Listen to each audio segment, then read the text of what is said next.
and it's on like Donkey Kong. This is my friend Peter. Peter is sporting the Klingon flag here, I believe. The Klingon It flag. looks like the The Klingon flag. Tennessee flag.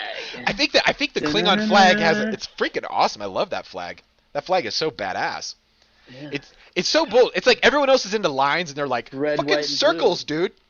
We changed it up. We're I the love dynamic duo. I love how much red there is in it. It's a red Yeah. ass flag, man. Yeah. I love it. I love it. It's very cool.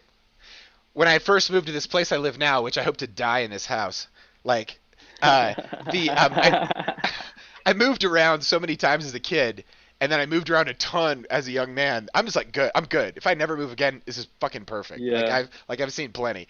And when I You first found got your optimal environment. yo, you nailed it. It's like there's a place that was created for you, and you arrive and it fucking works. And why wouldn't you just stay forever? It's a very odd feeling, different than my youth. Anyway, I was on a Yeah. flag kick when I got here, and I tried out a bunch of them. I flew the Federation flag from Star Trek for a while. People were like, "Is that the United Nations?" And I was like, "Yeah, it kind of does look like the United Nations flag." I guess that's where they got it. But Funny. I flew. I think Yeah, I flew a pirate that flag for makes a while. sense. Yeah. Yeah. Anybody comment on that? No, no comments on the pirate flag. I had a couple others too.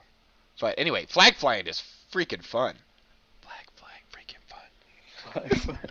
Flag flying, The freaking order. fun. The four order. Yeah, absolutely. So man, we have there has been so much cool stuff happening, and Yeah, what's been happening? you All know, sorts of I was listening. crazy things about. Go ahead. Dude, I was watching one of our older episodes, and I was realizing how many hanging chads we leave on all these Oh different yeah, stories. Like just dozens everywhere. we got like cliffhangers all over the Yeah, yeah, place. no kidding.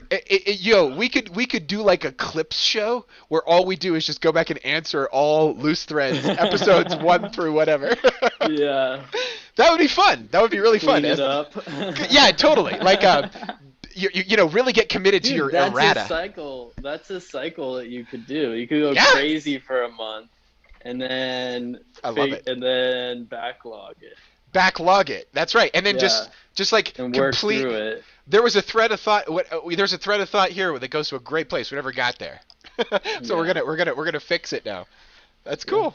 I would love that. That sounds like a ton of fun. What I love about it too is you kind of give yourself seasons in the process, right? You have like kind of yeah, just a exactly. go nuts season, and then you have a kind of a be responsible, look up your facts season. Yeah, exactly. Do your It's own got to be research. a Like, balance. yeah, yeah, It's yeah. got to be a balance in it, and it has to be like, yeah, you Hmm. figure out how to do that pretty Absolutely, easily, I think. Spread it out just long enough. dude. Did I ever tell you about Do your homework. unplugging from television when I first went to college? Did I ever tell you that part of the story? Unplugging from television. I was a I don't latch think so. I was a latchkey kid, and Oh I yeah, was you did it all of a sudden. yeah, yeah, all of a sudden, and it was Yeah, like all I of a sudden. watched TV like crazy growing up, just everything that was on, and then like got to college, there was no TVs. I was in a TV free environment. I was like, oh, I don't even fucking own a TV, so I just didn't watch TV, and it was like getting Yeah, off a damn drug. It was like yeah, all that commercialism and all that yeah. programming. I mean, that's what they call it is programming.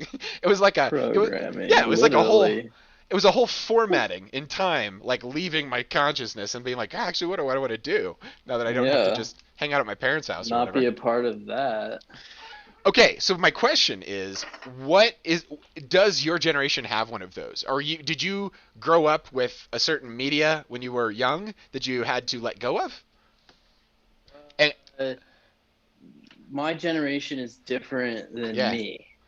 totally. I had, I was always on the limited end of that spectrum just Hmm. because of how my parents raised me. So Nice. I didn't get a phone until later than any of my friends, and then I didn't get, computers. And even then, like the phones we got when first, I didn't get a smartphone until I was a senior in high school. Wow. And yeah, so Did you like that? Like on balance, when you look back at that, how do you evaluate it? I think that you're just drinking through a fire hydrant at any of those ages, Yep. and they'll just add complexity if you the more access to more information you have. And but we're already beyond that. Like that was a discussion for that time. Like that time doesn't even exist anymore where some kids have it, some kids don't. It's just like All pretty much kids, all all do. kids have it, And all of them. when you say add complexity, what does that mean?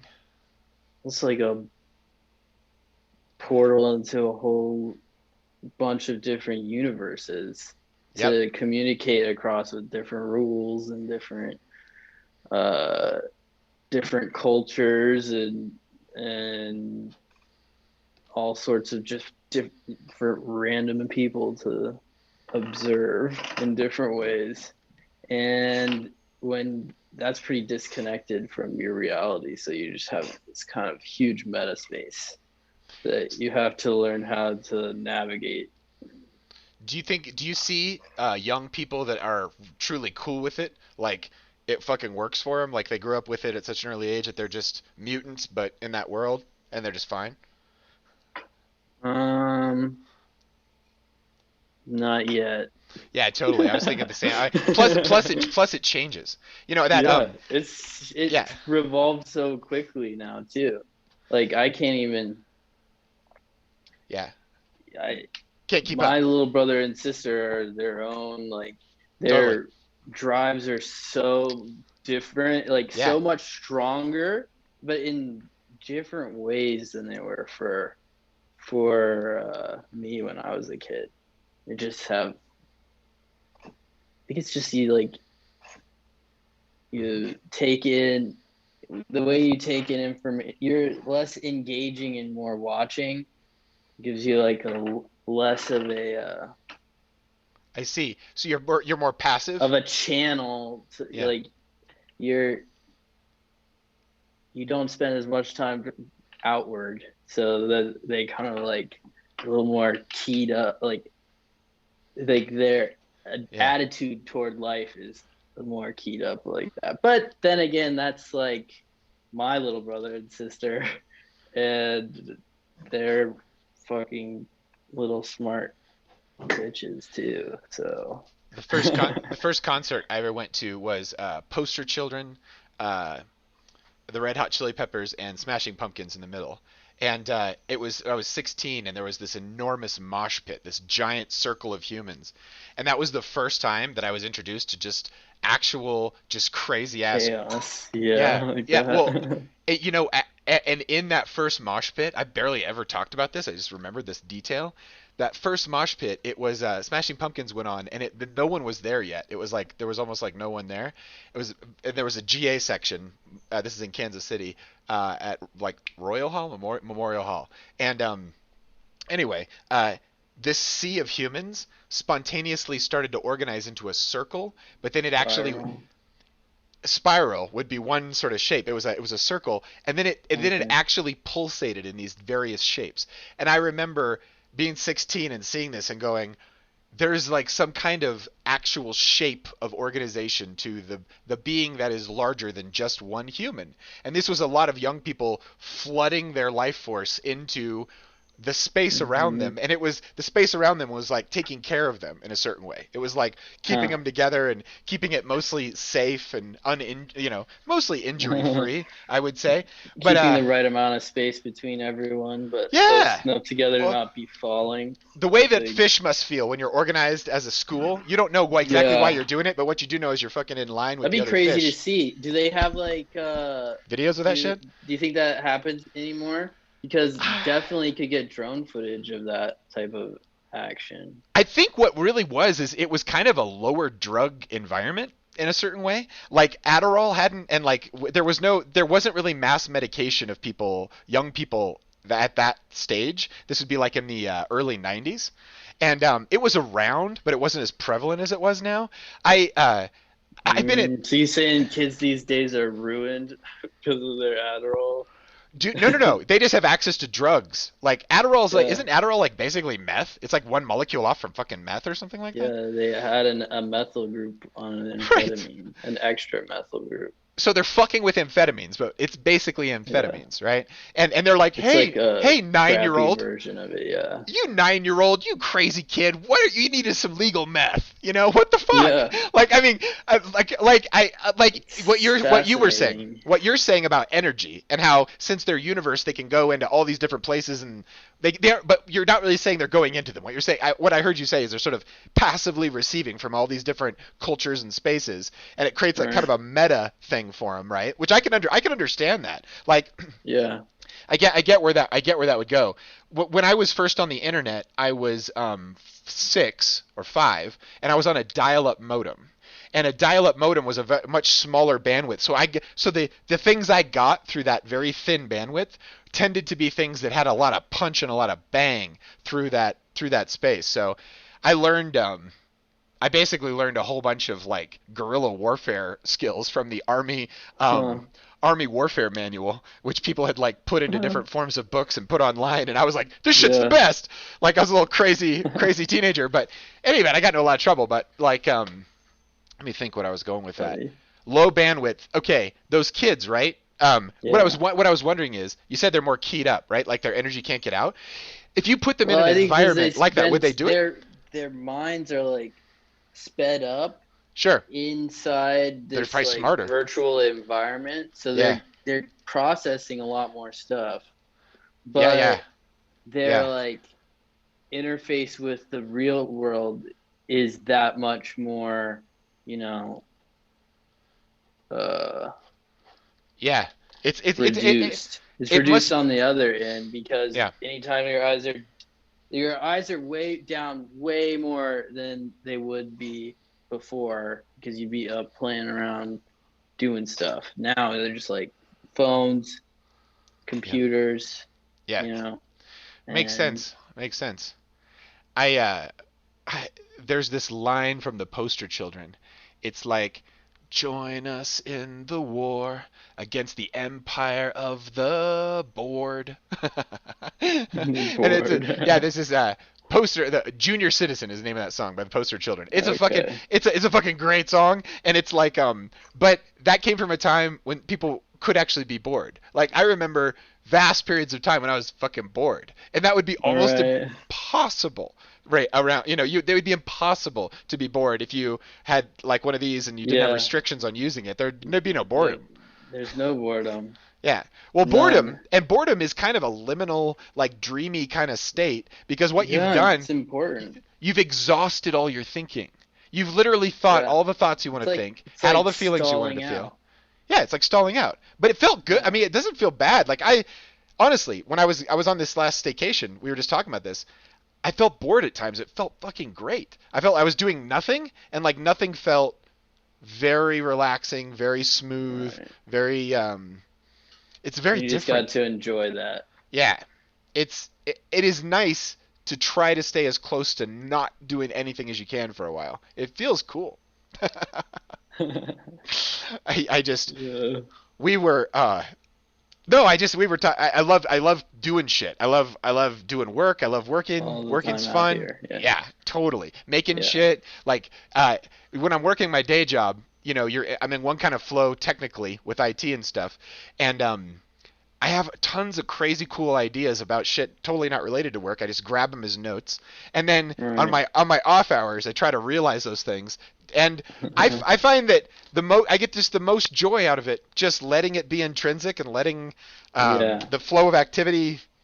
Just take it Yeah. where it goes. Yeah. Well, it's us, right? We're the curiosity engine, Yep. right? So The it's like, curiosity yeah, engine. That's following your exactly. if you can really catch something that you want to do, like you want to do, Yeah. not Yeah. it fucking feels the best. Yeah. And you got to have like half the day to do that. Half a day to do. Yeah. Like you described it as a nature break or a nature walker. What we call it, a nature break? Yeah. Well, that's one aspect of, yeah, that, one aspect of the lifestyle that would include having half the day for yourself uh, during the week. You Like remind me just of work half on, half off. half on, half off. Oh yeah, yeah. Like Yeah, have like a day over balance between day. it. Yeah. Dude, I've got a pretty sweet VR rig that I haven't gotten into. I pretty much turned it off when the pandemic started. I was like, it's gonna it'd be Hmm. I was like, the world's gonna be crazy enough out here. Don't need to have another crazy world in there. Yeah. But before the Double pan chaos. before the Chaos pandemic, it squared. was chaos squared. I was going dancing a couple times a week in VR, and Uh-huh. it was there was all kinds of cool stuff happening in there. But anyway, the something you said reminded me of one of the key things about a 360 environment. Have you ever seen VR? Have you ever like had a goggle set on, or have you ever used Not one of the not cell phone based? no, I don't think so. No. Okay, Maybe fantastic, one time. dude. Yeah. When we do our first like weekend freaking retreat, whatever we end up doing, like for a couple days in a Hmm. row, I'm gonna bring my rig, and we're gonna like put you in. We'll put you into VR, but like when you're in a 360 visual environment that's keyed to your body's movement, it is it can be really grainy and not even that cool, and it is absolutely convincing to your consciousness that you're in that world. Like I have clear memories that my brain has filed as my own experiences that I know for a fact was in VR. Like it wasn't. In VR. Yeah, Yeah. but after time, especially as All time. your inputs, all your visual inputs are completely doused in I've the been VR space. Yeah, like I've been on boats that I've never seen in real life. I can fucking remember what it was like to walk around on boats. I was like, that's weird. Like, but it Yeah. was like really good VR on ships and shit. And in any event, what it does is it's an empathy kind of super engine. It I read this study where nonprofits like, okay, you're a nonprofit and you're trying to make wells for clean water in Africa. So how do you do it? You have a 501c3, tax exempt in the United States. You get people to donate money and you go build wells. You try to keep your Hmm. administrative costs as down as possible. You can build the most number of wells, make everything work. The Yeah. you go and you have a fundraiser or something like that. People pay a certain dollar amount per plate, $500 a plate, whatever. You Right. you do a raffle. Maybe they don't do that. Maybe they pay $50 a plate. And you do a raffle and people donate and buy inexpensive stuff that people donated or cool stuff people donated for free, and then they buy it for money. And Right. you do one of these things, you raise a certain amount of money. Well, there was once VR came out, somebody got the idea to take Yeah. the 360 camera that you need to record that shit, take that to the village and just be like, "Hey, Matimbe, what's it like?" And he's like, "It fucking sucks here, dude. I can't, blah, like I've got dysentery and like it's fucking terrifying." Anyway, and then you're like, "And here's the fucking terrible well, and here, let me show you a nice village." And then they go to a nice village Right. and they're like, everyone's like, "Oh, like there's a cool fucking well and we're all drinking water and like the kids aren't dying." And it's like yeah. And then they're like, it's like a Yeah. 4-minute experience. They take off their people are like, "Hey, get my checkbook. How much can I write? Like, what can I do?" And they don't have to do the presentations that they did before. They don't have to explain the Damn. fucking vision. They're like, "Come with me. I'm going to show you what it is." And it's so goddamn convincing that you have this empathic desire. It makes you the good part of being a human. Which is the good Right. part of being a human is being connected to other people and being in a loving, empathic relationship with the people around you, right? That's like the good Right. life, right? Like Right. warmth. The degree to which your life is warm is the degree to which your life is good. That's the science on people having when they study like happiness and that kind of shit. It's warm number of human connections, and Warm number of human connections. warm number of Nice. human connections and the regularity of the warmth of that connection. So if That's a you good way of saying it. The warm, yeah warmth yeah regular warmth of the connections. it heats up your heart to like Uh, interact in a free way, right? Which makes all the censorship that we're experiencing here in 2021 so terrible because what it gets to yeah. it's censoring human expression. And human Right. expression is the way that we push through the bullshit and actually connect with other people in a meaningful way. Right. That's why everyone's depressed That's why everyone's and depressed. suicide Woo rates are woo. up. Suicide rates are up. I know, which is fucking terrifying. It's like people want to, everything, all the bad measurements are way the fuck up. Okay, so we now have seen the negative example with that analysis, Right. right? Like, My headphones are about to die, so oh, I'm okay. gonna. Do you want to charge one of them and use the other one? Yeah, Or I've got to get the are we case. are we Scooby Dooing this shit? Well, fine. No, go ahead. I will talk to Think I this will talk one's to I will going talk to. to your empty square here. Hello. No. You got it. Dude, no, that's cool. Are you good? Yeah, I think so. Hopefully. Okay, good. Um, Charge. just let me know. Just let me know if you need to do Yeah. make any adjustments.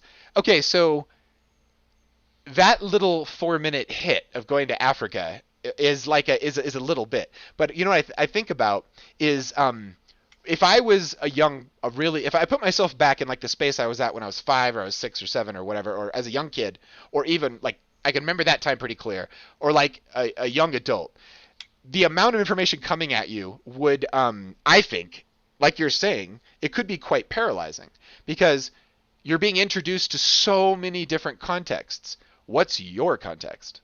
Like what's the local situation around you? Like all this information that you can gather, um, what actual good can it do in your immediate sphere, right? Your immediate life, like the place where your body is.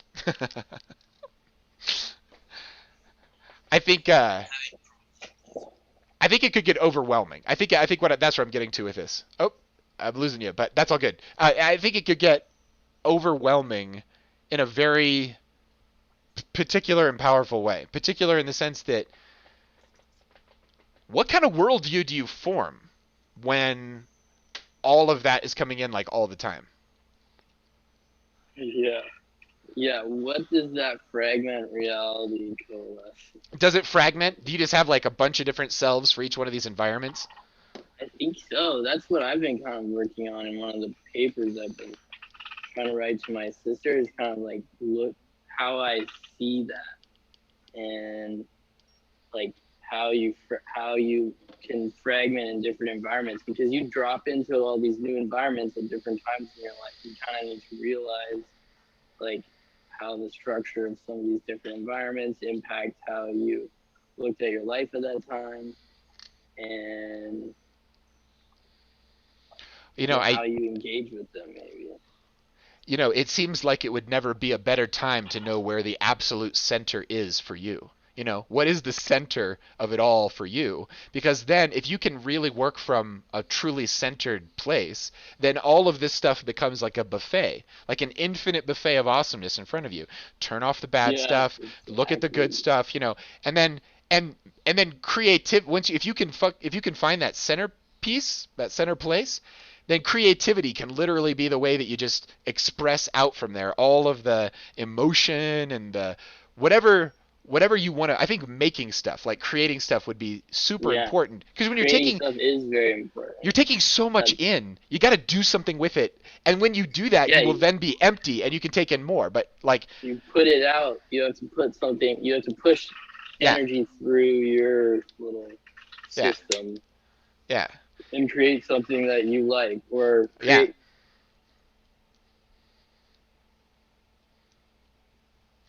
Oh, I think I lost you. Oh, lost you. We're gonna pause here, kittens.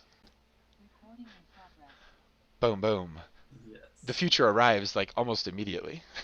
almost Almost immediately. immediately. So that VR exposure, just and seeing that hyper empathetic effect, dude, it's a strong drug. It's you know, I never played back any kind of like war or like really crazy horror kind of scary stuff in VR because Right. it was so clear to me that that shit would like stay with me. Stay there. Yeah, Yeah. yeah, yeah. Like Yeah. I was really careful to curate, what I Yeah. experienced or whatever. That's probably very important. Yeah. Yeah, I think In so the because future. Yeah. well, it's taking responsibility for the input into the system, right? And I think the reason why I felt like I had to do that was because it was so powerful. Because when you first see that new level of tech, it's like it's so engaging. It really does pull you in this really powerful way. I think all of this is fine as long as you can still find that center and the center of your universe, and the king archetype. So you have a kingdom, your kingdom, and you just protect the borders of your kingdom well. You decide what comes in and you decide what doesn't come in. Like in information, in friendships, in everything. You make actual choices. You don't just let the world go on autopilot. You don't just let it just like Yeah. happen. Yeah. Right. You Yeah. can, you can interact with it. Yeah, you were bringing up all the negative statistics from now. It's so fucking true. It's so there's so I tend to stay in like a hyper positive gear. Yeah, yeah, I think that's important. Yeah, you gotta control your inputs. That's the Yeah. thing you're saying with VR. That's what we have to do nowadays too. But at the same time, understanding that more and more of our outputs are going are facilitated through these new tools, and so you just have to learn which tools help you the best Yeah. for you. And those tools are going to get better and better. And Yeah. Yeah. Makes sense. sorting. And Sorting. then we have to sort information for truth. That's a big thing Yeah. that's going to be growing networks in the future. People that are doing that. I love that. That's really That's yeah. what's been interesting about the last couple of weeks with the Mm-hmm. coronavirus stuff Yeah. that's been that Fred Weinstein then went on Joe Rogan to talk Yep. about, Yep. and so that's out there in the open. That's cool. I hope that gets to the right ears and whole countries pick it up. And that's the ivermectin, right? That's the yeah. The What's so cool about it is that it was discovered by a Japanese scientist at a golf course. He was like, and the only reason he discovered it is because he was looking for it. like he had the training to make the connection. He found this one-off molecule that they haven't found in a lot of. It's very rare, and they've been able to isolate it. It was like a little gift from nature. And Yeah. I think about it. Go ahead. How did he know? Like, what was? How do you know to look there? I know. I have heard only parts of the story from a couple Okay. different sources this week, but it would be really nice to do it because I mean, what happened there? Was it like some Zen master came out with his golf clubs and his golf clubs are made of like, You some gotta go bamboo take or a something like that? VR video of it. Yeah.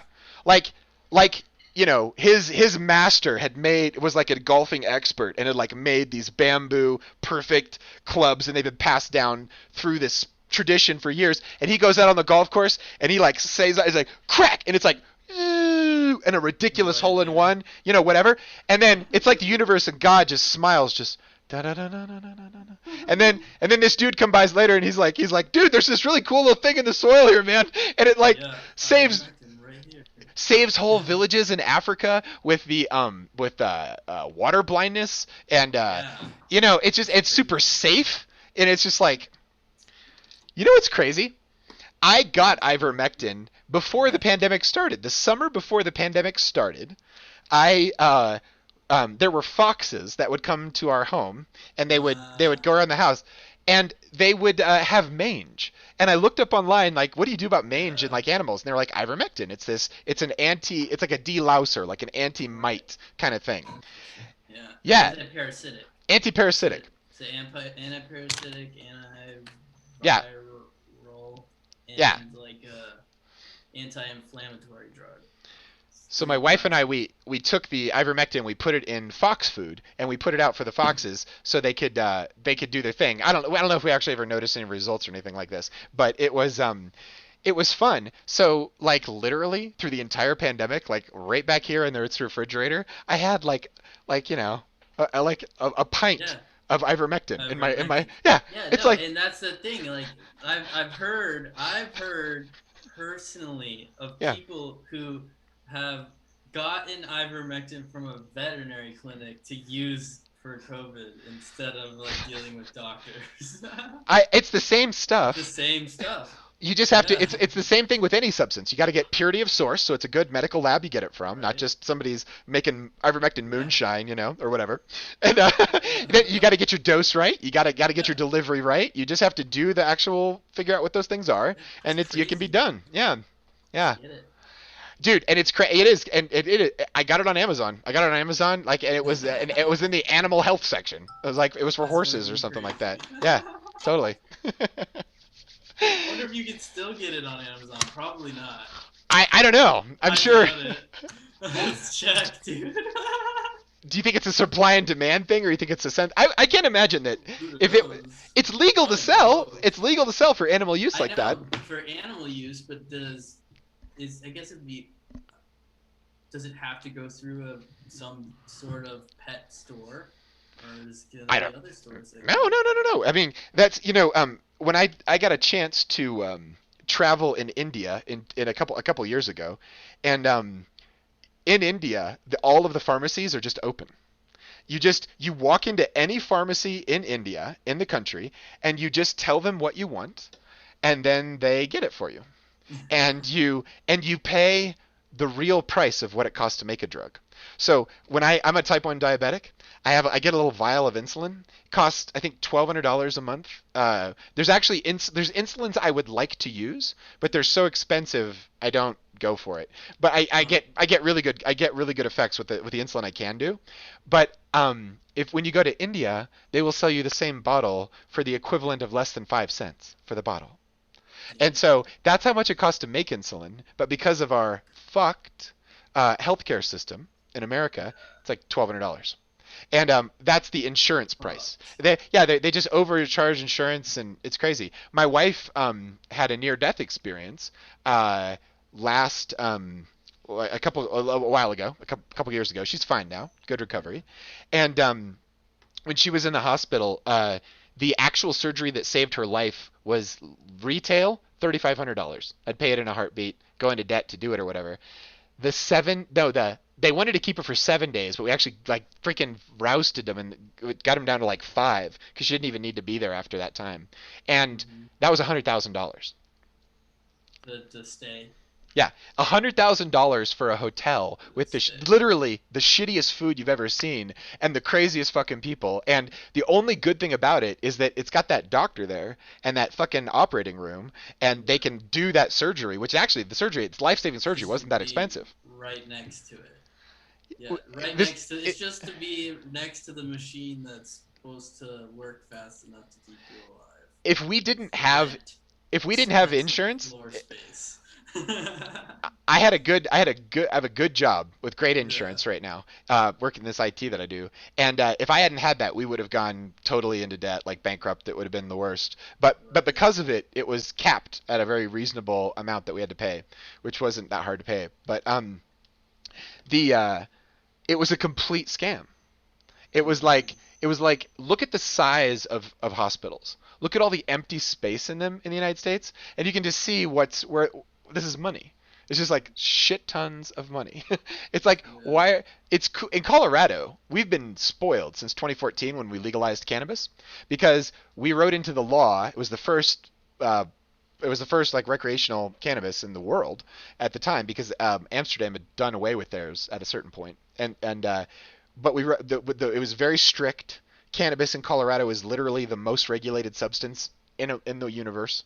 It is from seed to final consumable product barcoded and tracked in a database at every level. So it's completely solid, purity wise and everything else. So you get spoiled. But the reason we got the law because we put money into schools. So we've had I think more than $1 billion. I think it's like 1.3 billion. It was this huge amount of money. I hope I'm not speaking out of turn. But it was this. So the schools around here are actually pretty awesome because there's like tons of money in cannabis, and they pull off the tax for the schools, which is cool.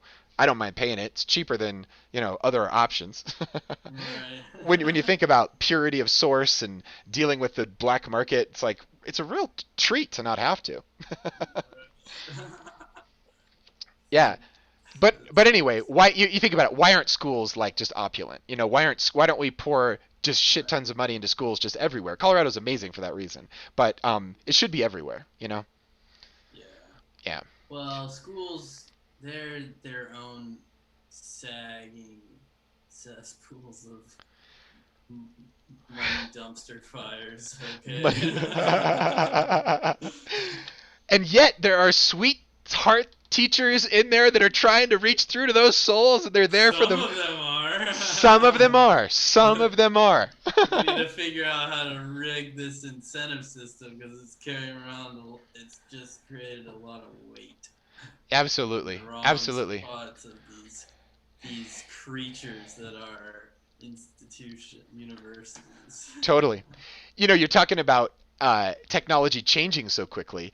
That has been everybody's experience for the last fucking 30 years since the internet. 94, the internet kicked in. That was when it really We're like. on the cutting edge of this shit. I was born in the time before the ramp, and I've been riding the ramp ever since. But it's really cool. There's the early stuff. There's such a purity of invention in technology in the 70s, like Atari, video games, console cabinets, personal computers coming out of the late 60s, like that whole thing. Like we've got these machines that are the size of buildings that only governments and the most resource governments and military in the world can afford them, and not very and corporations or whatever. And the vision is, let's take that building and let's make it super small so everyone has one, right? That was the vision. The vision was infinite access to knowledge, infinite access to teaching. And so much of the vision of the personal computer at the beginning was teaching based. Steve Jobs was a huge part of pushing along personal computing, and teaching was always like a thing that he did. Apple invested in schools like way before anybody else. Like I remember being I was probably like 7, and my school had 3 Apple II computers, and you could go in and for like 10 minutes you could play, and I would go in and you could like do little mind games and stuff like this, and like learn like logo programming. It was super fucking fun. Yeah. But anyway, that feeling of changing is hilarious. I was that this article that I've told you about before. They were talking to the kids about what social media they're using. In that same article, they were talking about how there's a generation that thought texting was like the bomb.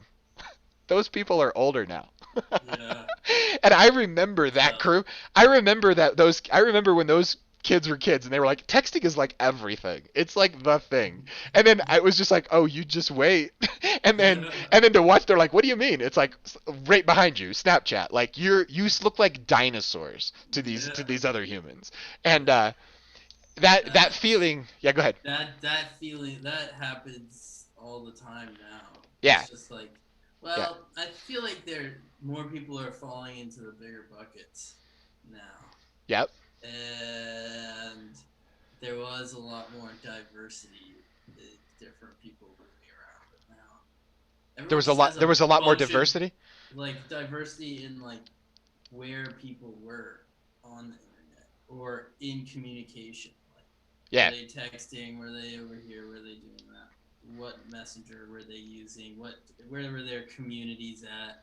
Yeah. And now they're all kind of in the same buckets. But yeah.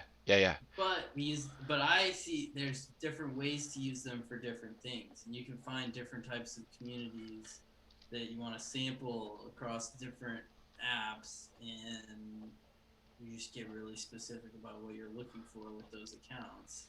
Yeah. Don't spend too much time on any one of them. Just sample everything out of them. I love that. I love what you were saying way back. You were talking about you sort of like use social media like send it and forget it. Just like don't explain yourself. Just like it's like it's kind of like just a broadcast. Like it's a one-way broadcast. One-way broadcast. It's like throwing a stick in a creek. Yeah. It's like shoop, it goes. See what happens. Have you ever seen those? Have you ever seen like the Tibetans do like sand paintings where they were like they'll have like the monks sitting around and you put out the beautiful sand mandala, and then it'll take them like days to do it, and at the end, have you seen one of these before? Maybe I've seen one in like National Geographic or something. I don't even know. Like I feel like I've seen like a picture of some crazy sand paintings. But I don't know whether they were from there or what. Mm-hmm. Yeah. There was a particularly active Buddhist community in Kansas City, Missouri, when I was exiting high school and kind of getting into Buddhism and stuff. And they would bring a lot of Tibetan monks from Tibet, and this is back in the 90s when they had some hope of perhaps getting their country back, but China's like rolling up everybody. They're rolling up Hong Kong and like Taiwan and Taiwan. like yeah, totally. Now Like, the NBA can't even say Taiwan. dude, I remember when it was the Tibetans' problem, and it was like these Tibetan monks would come, and it was such a they clearly had such a cool culture, and they would come to different. Basketball isn't a man's sport. Basketball's not a man's sport. What do you mean? Go for it. Go for it. What is that? The NBA Oh, bows to China. I, but dude, they have to because of their financial interests. If they weren't so greedy, if the NBA was just like, That's why yo, they're beta cucks. if the NBA was just like, you know what our thing is? Our thing is b-ball. Like, we like playing b-ball. Like, we love this ball, and we love this fucking hoop, and we love these teams, and we love this camaraderie, and we love practicing and all this shit. And if they don't want us in China, fuck them. Yeah. That would be like the true spirit of it. But Do they the play only, any of their games in China? Like, I don't know. I don't know. As a percentage, how many games do they play in China? Like, none. They apparently all their merchandising money, and all of their they have swag a money. huge markets Yeah, for merchandising in China. Yeah. It's all about what you want to do, dude. If you want to be like an actor in movies with a bunch of Chinese money, you got to be like all Chinese, hello. And if you want to, but what's so cool about being an American and actually having the First Amendment, the freedom of speech, means that until they fucking take this country from our dead fucking hands, we can stand here and say shit. Yeah. Exactly. We can say shit right as the nuclear weapons enter the upper atmosphere. We're like, fuck you, crack crack. Like, but anyway, the all in, all the way to the end. dude, have fun. Like it's like try to get a good smile in right before the big bright light hits you. Like Right, yeah. I wish you the best in your endeavors as well. Woo! Boom scared. boom. That's the end of Doctor Strangelove. That guy's like, woo! And he's riding the nuclear missile into the fucking mutually assured destruction, like the height of the Cold War. At a certain point, you just like you can only worry about so much shit, and No, you have to stop worrying. yeah, and all this censorship, it's like About it. when the New York Times, when the Washington Post, when these guys get drug into courtrooms, they go, yeah, we have the First Amendment. Like this can't corporation, this fleshless, lifeless entity that's just a couple of scratches of a pen on a paper, plus a bunch of money in a bank account and all the shit it can buy. Like that thing is claiming the right to say whatever the fuck it wants. And I don't have to be, I'm CNN, I'll have to fucking tell you news, I'm entertainment. And every other one of those bastards, they are literally censoring you and me. Yeah. Being like, you don't get the First Amendment, but we get the fucking First Amendment. Yeah. It's like, wait, what? Like, absolutely what? How about I don't hold my eye open for you to spit in it? Yo, that's a good point. That's a good point. But it's just so funny how they like drape themselves in the First Amendment, which they are basically working to destroy when people don't feel like they can exercise their freedom of speech. They are not being Americans. They're being something else. This place is like you can say what you want. And why wouldn't we all protect that? That is something no one else in the world has on the books. They are in jail for that shit. Go ahead. Say what you were gonna say. Because they want the easy power grabs. They want that money. They want that money. It's They greed, want the baby. money, and it comes from power plays they can do across this. There's some currency in there. I'm a minister, and I have my own 501c3, which is a nonprofit. I'm not tax exempt because I haven't gone through the process of forming a board for it. But this whole all the time when I'm speaking in public like this, I'm Reverend Paul, and I am Reverend Paul for lots of reasons. But one of the biggest reasons is that I want my speech protected clearly under all the First Amendment, which includes the religious freedom to express my views on things such as God. If I said the word God a lot in China, they will kill you. Like, they get rid of people for that all the fucking time. Like, it's because they are in competition with that consciousness inside of people. Like it's giving up the center to something else. You're not an individual with an individualized point of view or whatever. You're part of the hive. You're like, I'm a worker bee. I'm a little, but it's like a little. It's just too much. And there's people in those terrible regimes all over the world that look to us in America like light on the hill. What's the light? It's the freedom to express and to make cool shit, to do cool shit, to do shit that's worth doing. And it's the opportunity to dream and yeah, make it happen. Versus literally being born into a system that holds you down. Restricts your expression or your knowledge or your mind from birth. Like to be in our society means you cannot have these thoughts. What? How weird is that, dude? How crazy are we? You don't have these thoughts, like, and you cannot have these thoughts, and therefore, there's some gray area in there. But just the formation of thoughts is changed because the culture and the society impact. It's a limitation, right? It's like our Iron John, that wild energy is in the cage, right? And it's like the kid wants to open the fucking cage. Yeah. They want to do it. Dude, there's all kinds of cages. That's what kids are doing. Good. They're opening the cage. They're shit testing their world all the time. Shit testing? Yeah. Tell me that. Shit testing is like when a kid will do something to see if they'll get in trouble. Oh. For like they're pushing the boundaries. Like they're gonna check to make like even after you told them to not to do something, they're gonna be like, are you gonna call me on it? Like they'll play with you. That's shit testing you. Okay, so that's what young primates do in a group to figure out where the boundaries are, right? Right. And yeah, go ahead. No, go ahead. No, well, here's the fucked up thing. I think if you're doing that with the world, you're kind of asking the world to be a parent in a certain way. You're asking the world to set the boundary, right? Yeah. Sure. Yeah. Which means that. Yeah, I guess the older you get, the more you have to like hone in how you have to figure that out. But the more you can handle, the more shit testing you can handle, probably the more interesting you're gonna be. Well, I got nothing against shit testing, especially if it's towards a particular aim. I know you. I mean, like, I think, especially if there's a fucking goal, right? Like, and Alex Gray puts it the best. Creativity is spirituality. Like, if you put your goal on the most high, like if you put your goal on God itself, like or however you perceive the highest of the high, if that's what you shoot for, then you will. Even when you fall short, because you will fall short of perfection, you will still, be pointing in that direction. You will still be headed towards that. So he's always a big proponent of shoot for the best thing. If you're shit testing along that process of working that expression out, that's really good because you've got this great goal in mind. What I worry about is people just shit testing for the fuck of it, and it's like you're gonna run into a detention system, you're going to run into all kinds of stuff. But anyway, there's really good news for the young shit-testing humans because the emperor has no clothes. Yeah. There is no one in fucking charge. There is no.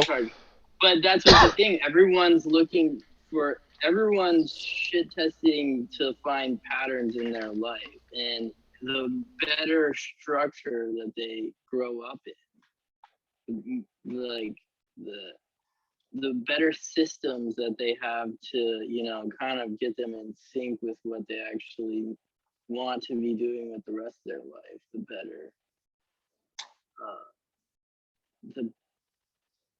I think you can harness that want to shit test, that desire to like test the boundaries. That's the curiosity, and this is the engine, baby. This is the engine. Yeah. That's I love. I think what you do, like what you were saying, you go crazy for like a month or whatever, and then you go back and you do like a backlog, like a follow up kind of thing. Whatever it would be so cool. Whatever you're doing, do it, but then do it in a limited way that tests it and see what it does, right? Don't just like, and the whole point of that is it's a probing mission, right? Like you're probing out the environment around you. I mean, yeah, it's you know that the whole thing about elephants, like the way they domesticate elephants. Elephants can be quite dangerous. Like big elephants, they can trample people, and elephants are smart. They can have elephant culture, and you fuck with them, and they'll like crush your shit. But they take baby elephants and they put that thing around their leg, and the baby elephant grows up with a limitation, and then at a certain point that doesn't need the limitation. Right. It will behave as if the limitation is It'll there. imprint Yeah, right onto their brain. right. So retesting your environment every once in a while is actually a really good idea. Like I would, because like how many like invisible ropes are tying you down True. that aren't real anymore. Yeah, that's literally what you're doing. Yeah. Is pruning off the stuff you don't want anymore. 'Cause you Yeah. can't carry too much with you. I Gotta process it out of you or cut it off. Peter, what do you think that the great like purpose or quest of life is? Like, how would you put this in words? Have you ever thought about this? I think I'm only thinking of funny things. Oh, they think of funny things. What's a funny thing? I was like, in the words of Beyonce, shine bright like a diamond.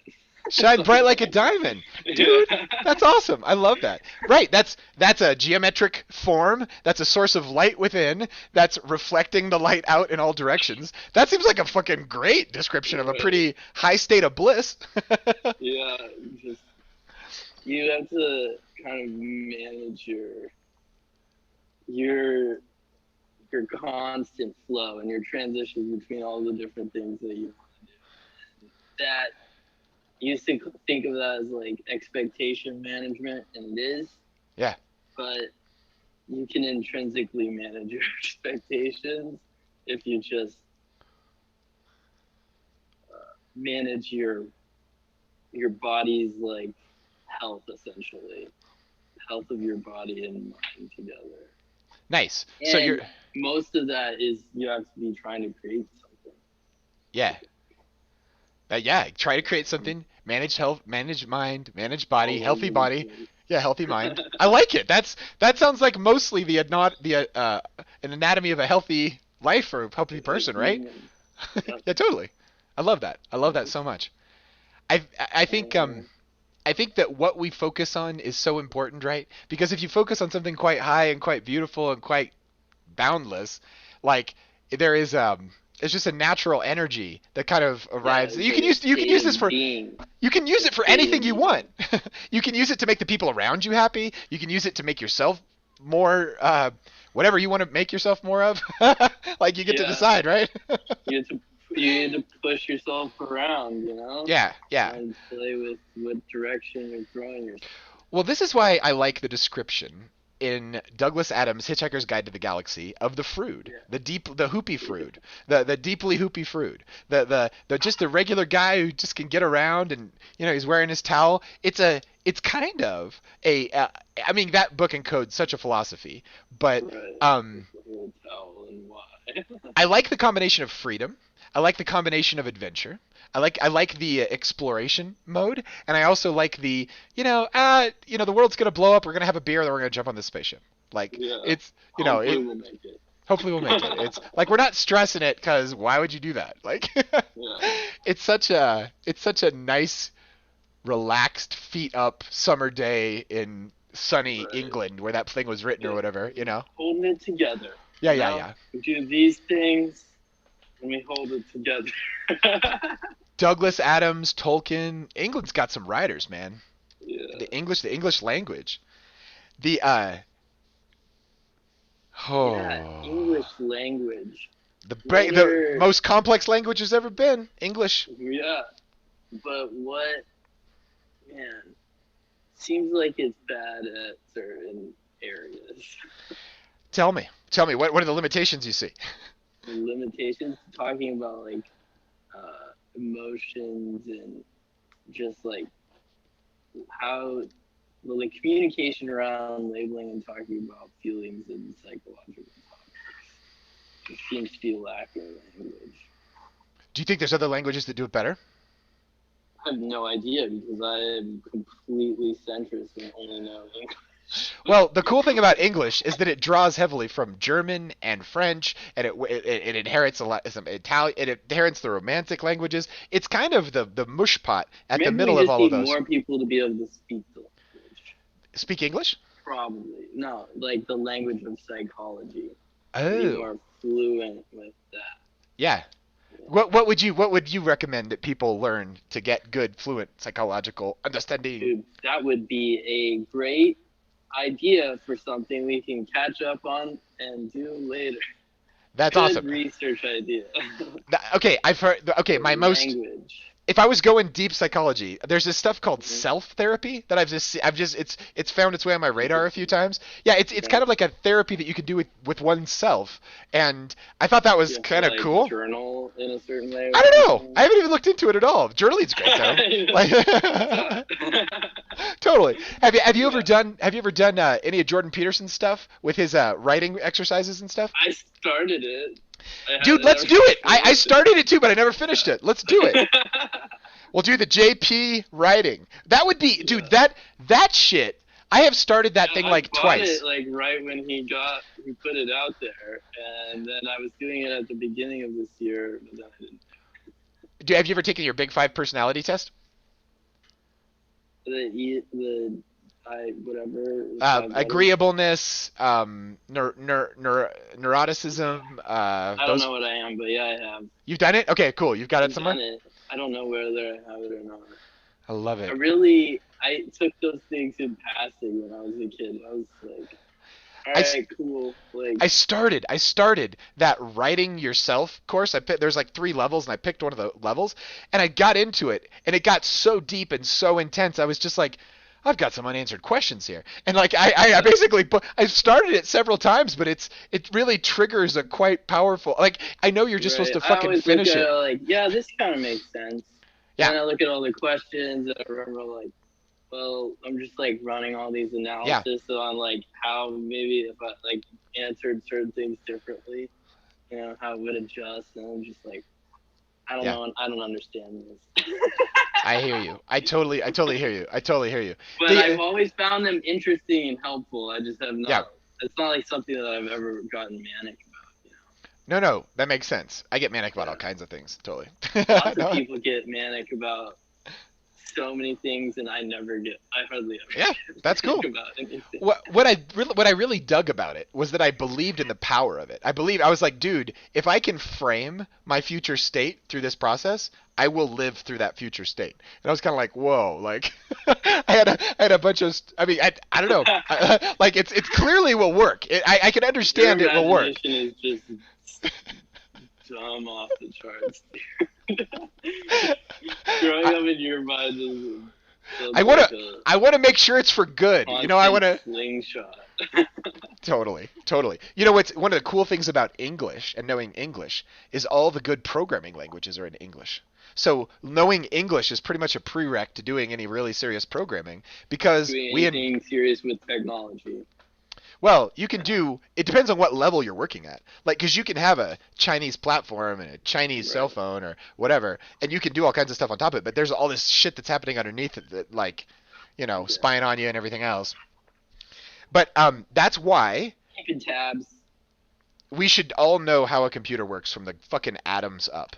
I think it should be like military boot camp. It's like, hi, welcome to our dimension. You're gonna need to know about technology, and you just put the kids and put anyone who comes in your world like through a, from the atom to the internet.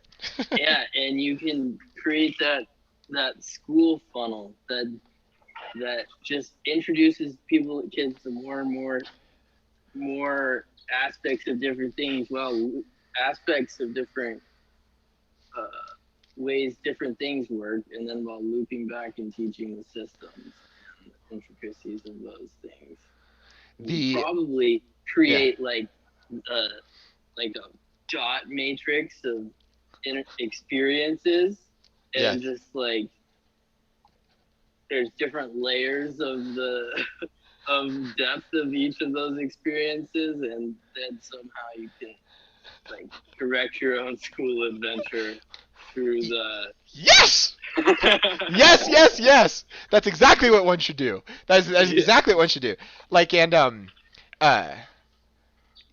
you just like we've been talking about it. All you have to do is capture that, well, almost the right space. It almost always starts with the right space, set and setting, right? Mhm. Like you Yeah. get the right setting and you get the right mindset and you get the right setting for it to happen in. Yeah, you create the environment. I think this space that I have, that I basically do all my shit in, this is like my Right. classroom. Like when I started teaching, I made a classroom. And sometimes the classroom had a physical expression in, like, there was actually desks and stuff like that. And sometimes the classroom was just this mindset that I carried around with me. But every time I got Mm. to a new room or a new set of people, I always had, that was a new set of students, I always had to bring them into, I had to like kind of bring them into that, initiate them into the space and be like, this is what we fucking do in this space. These are this is the rules of this space. This is how, Uh, and you create a sense of connection and safety, and yeah. and then you You bond. created that space in your head. You carry it around in your fucking soul after a while. Yeah. Yeah, there's a place in my heart of hearts that's like the center of this of a classroom, and I just want to. The more it grows in me, and when I nurture it, the more I want that inner learning freedom for everyone. Because you can fucking learn anything. There is no actual limit. Everything you know how to do, everything comes from neurological patterns that come from practice. From the words we speak, to the motions we make, to the ability to control our hands. When you're born, you're like, and you fucking learn all kinds of dexterity Yeah. with your limbs and Yeah. shit.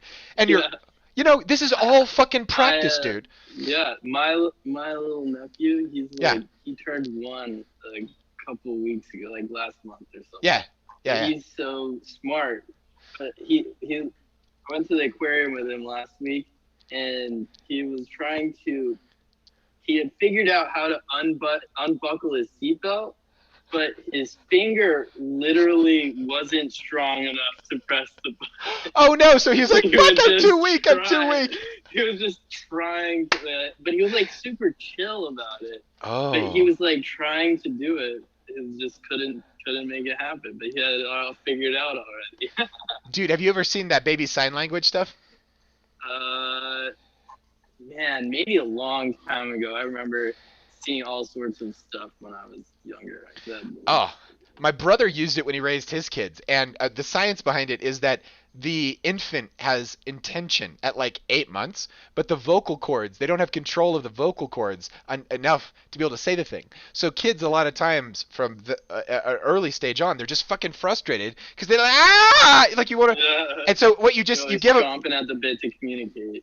you teach them very simple signs for very simple things, like I'm hungry, I'm tired, this or that, and you just use those with them. And instead of trying to say, use your words, it's like their brain can't quite catch it and they can't make Right. it. But So but what if you, types of things do they like? How do they say it? What's the hand motion from? I don't know. That'd be a really fucking cool deep dive. Like learn baby sign language. Like you go to a restaurant, you're like hungry. Yeah. feed me, or whatever it It's a thing. is. Like I find you super annoying or something. GTFO. That's hilarious. That's so funny. Grow up. Yeah. I think about the impression that TV made on my consciousness at an early age and what it was like to break loose from it. And TV isn't a fraction. The kind of TV I was watching isn't a fraction as addicting as current tech. And so I wonder what the pull away is going to be. I mean, I guess people will just maybe put it away and get into gardening and move someplace and have like a house they build with their hands and like grow some Or vegetables. maybe and- they'll just get dumb content and Dumb never do content. anything. never do anything. Oh my god, Like that's a Wall-E dystopia, dude. without all the benefits, like Wall-E without the Yeah. seats that actually work and the food synthesizers that make the Exactly. food and It's shit. too early. It's too early. Oh god, that's so funny. It's too fucking early. Oh my god. You were talking about a dot matrix. Have you ever seen a dot matrix printer? Dot dot matrix printer? The I first mean, printer, the first printer my family had was a flywheel printer. It was like exactly the same technology as a typewriter. It had these little hammers that would hit the page, and it would just go, but it would make this terrible snapping sound. So like you were in a place they made newspapers or something. Like there was a giant okay, press in operation. And my mom yeah. was a lawyer, and she was studying to be a lawyer when I was a little kid, and she would like run this like flywheel printer. And it was like da da da da da da da da. And then there Oh, was the damn. dot matrix printer was instead of it would just have a block that had little dots on it, and it could push any combination, so you could have all kinds of fonts, and it was like a very Hmm, yeah. And that flywheel print, it was a interesting. continuous feed of paper, so you could make banners like really cool. That Right. dot matrix was Like too. ticker tape Yeah, printers. I made a lot of cool fucking art, like paper art on that printer when I was a kid. It's super fun. You can't even find that anymore. There's no way you could find all those supplies anymore. Damn. Yeah, how did you program? Like you do it on the computer in just like a text format and put Yeah, dude, fonts, I wish I could take you in a spaceship, like some back into that drivers. time, Yeah. because like the first computer that I ever saw was at my grandfather's house. He was an engineer, and instead of going to engineering school, which would have required him to go further away, he loved my grandma and wanted to stay close, and so he became a farmer because that was like kind of Yeah. her family's deal too. And so anyway, he had the heart and mind of an engineer, but he had the profession of a farmer, and so he was always like tinkering around with engineering stuff. Like he was always making extremely detailed designs, like draftsman level designs for just like a fucking set of shelves he was going to make or something, right? And he got into computers in a really big way, and he exposed me to a computer in a huge way when I was like 5 years old. I remember watching live on TV the one of the original demonstrations of the personal computer and the mouse, like live on television, like as a young child, like at his house. He was like, "Check this shit out," and I was like, Damn. "Damn, I know." And so the That's first computer that I crazy. ever had access to had a tape player. So you turn on the computer, and it go bleep bleep bloop, and it would tell you the basic version it was using, 4.3 whatever, and then it would say okay, and there'd be a flashing cursor, and the computer did fuck all until you taught it to do it. So you could literally Mm, start typing in instructions in basic, like 10 print hello, 20 go to 10, and it would just go hello hello hello hello, and it was like but there was the instruction manual was like read like a refrigerator repair manual. It was not a fucking YouTube yeah. video. And it took me a long ass time to figure it out, but like you would take a cassette and you would put it in the audio player and you would say load quote, and then you would type in the name of the program that you wanted to load, and then you would hit enter, and it would essentially activate the tape machine, and you would hit play on the tape machine, and it would play sound. Like if you put the cassette tape in a regular Walkman, it was like it was like Yeah. tones. That's It how would people would hack like get free phone phone freaking. time. Yeah. Phone freaking is something I learned in my very low bandwidth BBS days when I was at 1200 baud. Yeah, absolutely. Um, that's a great conversation. But like the 1200 baud? What do you 1200 mean? baud. Yeah, dude, it would take an entire weekend to download 1 megabyte. And to this day, whenever I see a file downloading and I see it say 10 megabytes, 15, 20, I just look at that and smile. I'm like, I'm in the fucking future, dude. Because I would literally have to take an entire weekend to download 1 megabyte image. There were no 1 megabyte Right. images, but like movies or like very primitive video files or like mostly Right. games or like big archives of information. Right. You would literally start it, and there was no takebacks. I would have to convince my family to stay off the family phone and defend it like all weekend, because if someone picked it up, Yeah. it was like psh, and they'd fuck up my transmission. If they fucked it up too much, I'd Right. have to start it over. There was no reload. It would take like week, sometimes a week to get a good fucking file. It was crazy. But anyway, where was I going with all that? I remember dial up when I was a Oh kid. We yeah. had uh, Oh, dial up. Yeah, that was. dial up. But that was That 115 bits. It's like 11000, yeah, I don't 115k. even know. That was Yeah, the next iteration for sure. yeah. But I remember watching images load like across the screen. Oh man. listening to that thing scream. So back to that basic computer, you would type load quote, and you'd have to type in the program name, and you'd hit enter, and it would pull it off of this thing, and you'd hit play for like 4, 5, 10 minutes, and it would literally play the thing off the cassette into the computer's memory. That was how you got the information in the memory, and then it would say okay, and then you could do two things. You could say list enter, and it will tell you what the instructions were. So every single program that you could use, one command showed you the code.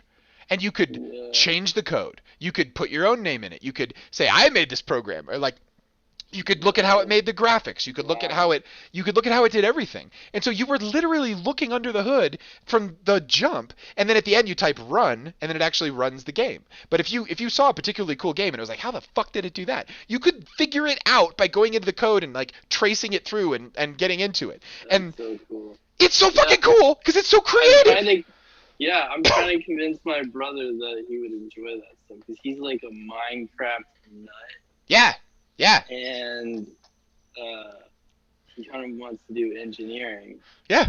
But which I think is great. I think he'd enjoy his life more at the pace that he likes it now. Yeah. If he did some sort of computer engineering. Dude, but go that's ahead. not my decision. It's not your decisiones. It's not your decisiones. One resource you might bring this resource to his attentiones, which is that you know that Lego robotics. There's like a Lego Minefield. It's like the Mindstorm. It's a robotics set kit for Legos, right? Okay. I think he might have done that in the past. Yeah. A lot of schools have that stuff in like their STEM programs or like after school programs. I don't know whether they do competitions or what. Dude, the programming language that is used on those microprocessors is a baby form of a programming language that is actually used in true engineering applications. And one of those is SpaceX rockets. SpaceX rockets are programmed with an engineering language that open this valve, this amount of liquid hydrogen comes through, blah blah blah blah. You know, all the control, all the real-time controls it does when it takes off and they can land on that ship and shit like that. Yeah, that's all robotics programming stuff. And it starts with fucking Mindstorms. Yeah. You can get in at that. You can Mindstorm. You can get in at that level, and you can learn the basics. Then you can get the advanced stuff through extra training, and you can then get certified in that fucking shit. And then it's like you would know how to control those systems to be able to do whatever the fuck you wanted to with water, fire, air, pressure. All the different things you can control with those. Have just started. Degrees in fields like that are just now like kicking off in the last 5 years. 4 or 5 years in Chattanooga. Yeah. Nice. The guy who did all the robots at Branch, he talked about his degree and how the school has changed so much since he went through, and it's gotten more specific for that's because like VW came down here in that time, and all these other robot manufacturing companies, a couple more. Yeah. And when I went back to college, so I went to college a couple times. I went for like art degrees, and then eventually I made my way back and got my computer science degree. And the first computer science program that I was checking out in the Kansas City area was at the University of Missouri in Kansas City. And I did something I almost never do, which was I looked into the program before I joined it. and they were teaching Fortran. And I was like, this is like 2004. And I'm like, dude, like fucking Fortran? Like that seems really, I mean, very specific, and like that's not C, that's not Java, that's not HTML. There's a lot of other cool languages that you could teach aside from that one. And so anyway, I skipped on that program. But it was well, oh yeah, it was just a really old Fortran's like one of the original. Yeah, it's a very low level language. Yeah. It's like writing right on the circuits or something. It right on the metal. That's it. You're basically you can command the actual flipping of bits. I've heard of it, but I don't know anything about Right, right. The problems you solve at that level of programming are very different than the problems you would solve at like other levels, but it's a good example of platforms, right?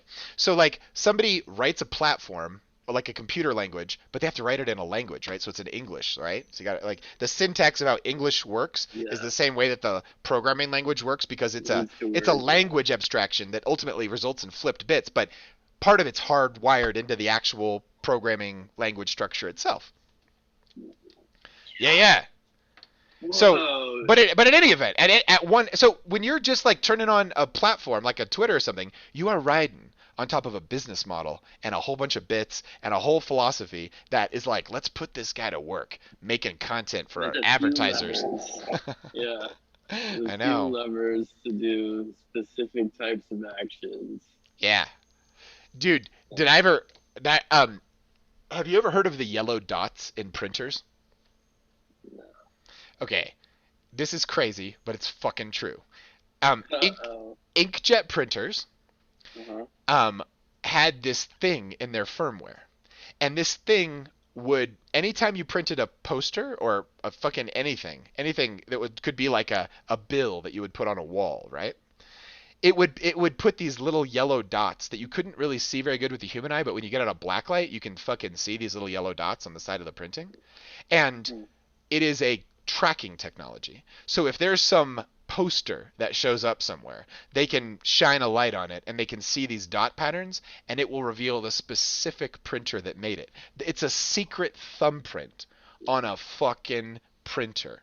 And it is an Where attempt that goes back to the could Middle Ages when they first made go ahead, what were you saying? I was gonna ask how what printer is this and where when was this again?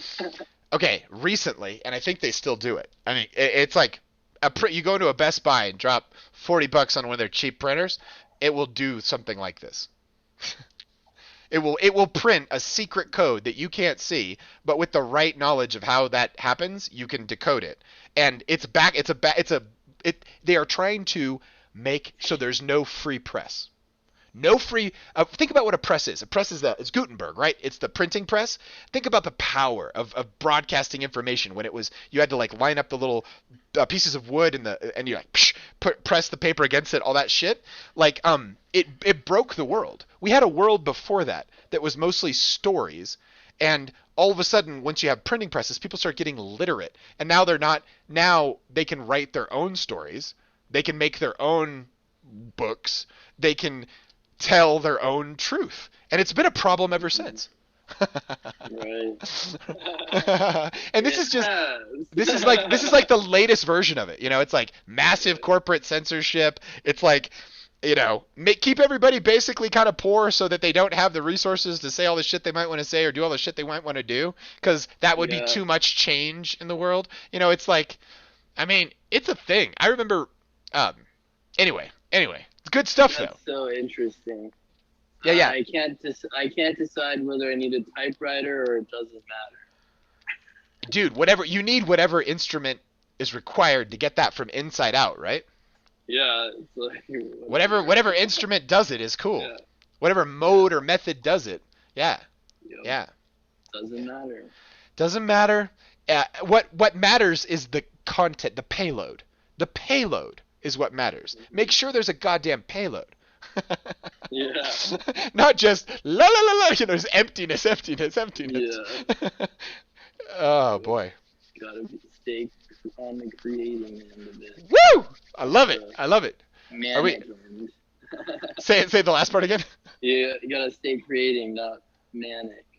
Right. Or just But like enjoying the slings of it constantly. tell me I what. know people who are I don't know, that doesn't seem healthy.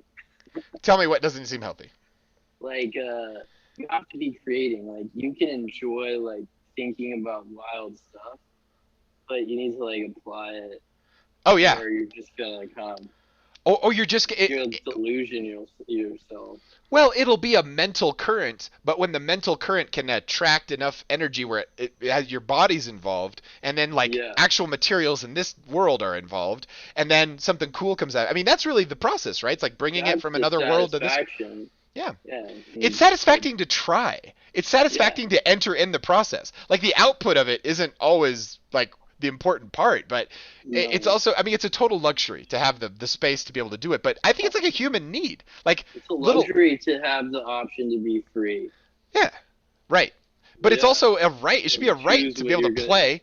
Like, Well, it should be a right, but like, it's Yeah. not. Even if it's a right, that doesn't mean you have to do it either. But you kind of are maybe responsible to at least participate in it. well, what's cool when you start making, when you start creating, is you start thinking about. You have to get some of those boulders out of the back of your wagon, right? You got to take these big ass heavy concepts that people give you, like, oh, don't say this or don't say that or don't say do it like that. That looks stupid or whatever the blah blah blah. And you have to get that shit out of there to kind of open up the channel and actually but practicing having the channel open often is a beautiful discipline in my book. Like that Yeah. would. And It's that's also kind of what I've been trying to set up in the last yes, month. I love it.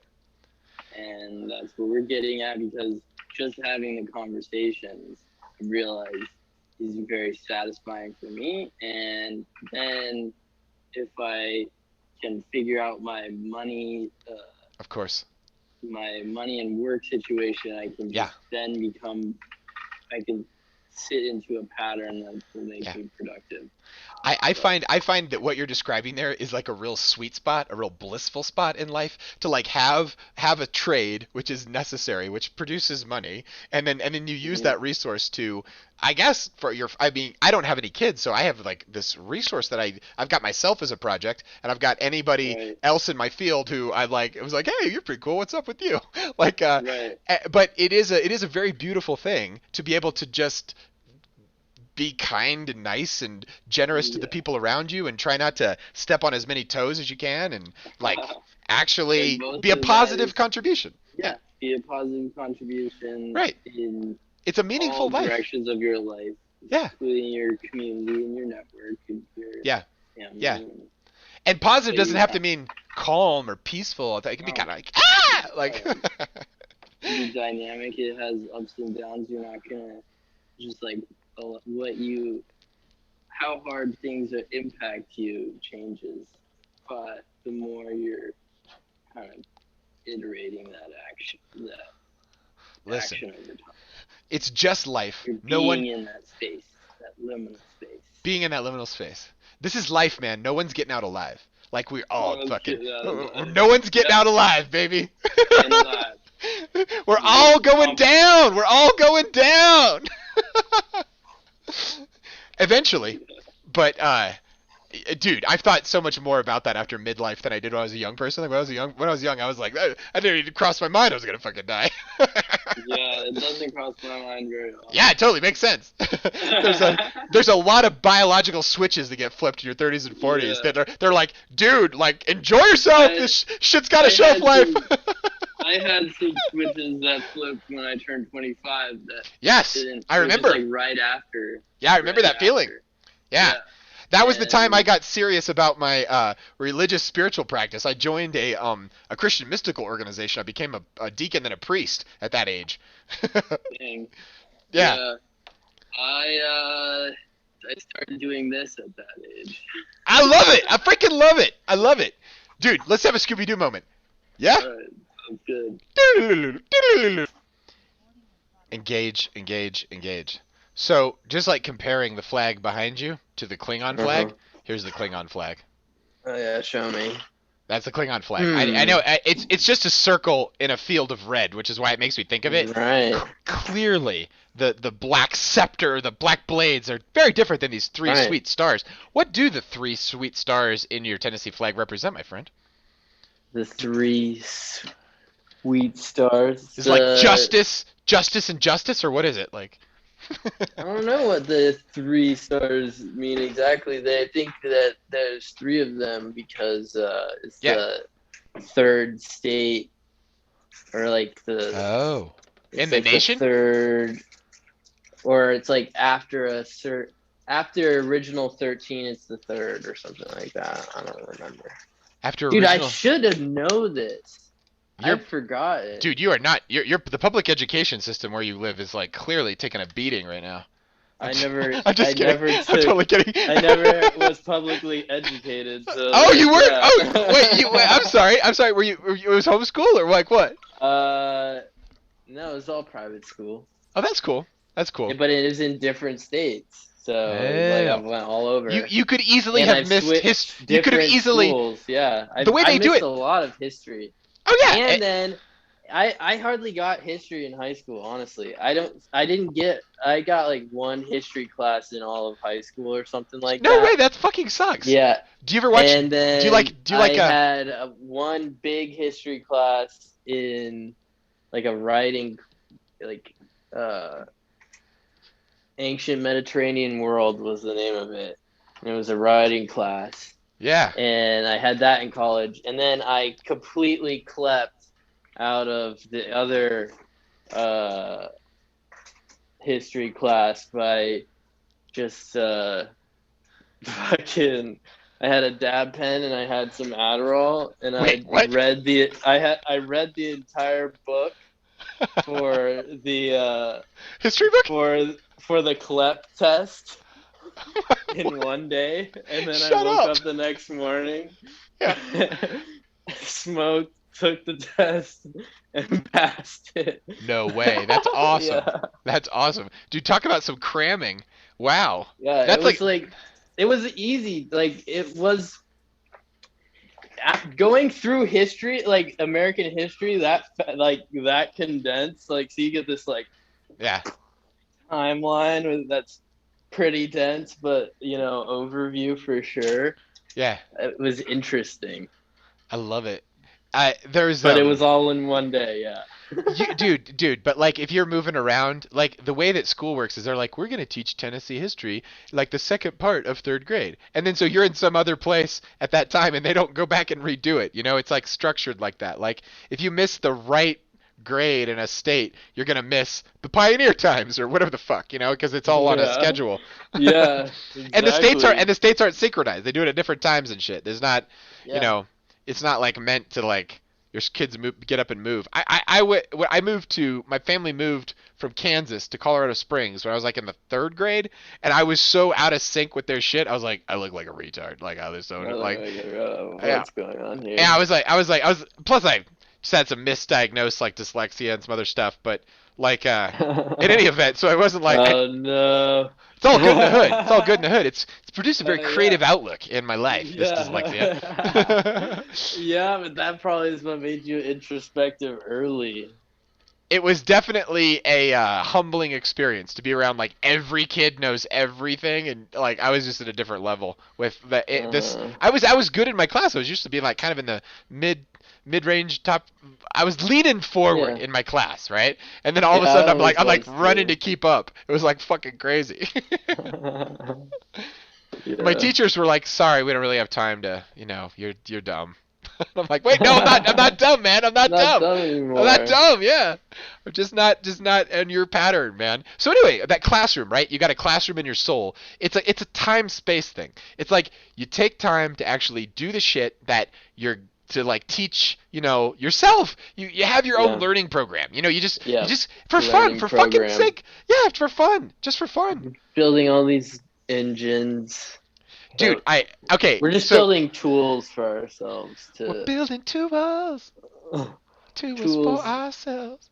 holy ritual tools. Dude, would you ever get on like a carnival ride that a friend built? Yeah. Would you ever get? Uh, I mean, maybe they were like, okay, Friend. so qualify. They're good. They're pretty good. It would be like taller than 45 feet. It would involve Okay. strong forces, and Yeah. it only Obvious. failed say once in 40 times. Once in 40 times. Yeah. Once in 40 times, shit goes really bad, but the other 39 are like great rides. Would you do it? Okay. You like those odds? Damn. I feel like at least right now I just want to be more peaceful than that. Yeah, right? Right now I'm just like nah. I love it. I love it. But maybe next week. I don't know. Yo, I think you could get by with like, what if you had like a single pole that was like really strong, and you had like a, you know, that material they make like slingshots out of? You had like a big amount of that. I wonder if you could like, could you swing around that thing? I bet you could. I bet you could have some kind of launch ride. It wouldn't be too Yeah. dangerous. Who knows? Everything I'm describing describes injury. So what are we talking about? Yeah. So what tools can we leverage in this space to have a dynamic non-lethal, experience? a non-lethal thrill Hey. ride. Yeah, you just gotta get. Here you go. It's what you gotta do. You gotta get into those gyroscope chairs with your virtual experience thing that they spin you and throw Right. forces at you in different Dude, ways. Gyroscope chairs. You can go Yeah. you could go find a fucking intense gyroscope chair and like, Yeah. that doesn't sound like fun though. That sounds like you just, my inner ear I goes, wonder why would you if do they that? can use the like a For good? gyroscope Use the gyroscope for outside good? No. and then control like movements inside. At least like maybe you could like ride a motorcycle or something like that. Ride a motorcycle With, inside a with gyroscope? almost inside a gyroscope and get the G's. Why are we complicating this? I mean, is the idea just ride to a get fucking dizzy? motorcycle. Yeah. Dude, what if that you had that same stretchy material, right? That same material you make slingshots out of? What if you like created a harness around you and like 8 other people, but there was some kind, and it all tied in some way, and there was some kind of pattern you had to go in to get unlocked or something. But if people just fucked around, it just kind of pulled and tightened everybody else. It was like a group piece of like gummy jello that you were all caught in, and it could be like a game you'd play with your friends. How do you get out? Like Yeah. how does- It's like an how do you escape do room, but that? made out of like that surgical tubing. You had like, I don't know. It'd be like 5 or 6 people like all like, like you have to cooperate. Maybe you have to. Is it like in like a virtual space or is No. it real? Real life, Real like in a life, park. real life. Yeah. Huh. Totally. How would Like that work? you'd go to like church or whatever. You'd hang out in the parking lot. You're like, hey, you guys want to like play a game? There's 4 of us. There's 4 of you. Let's just like everyone just put on this vest. I'm like, wait, what? And all of a sudden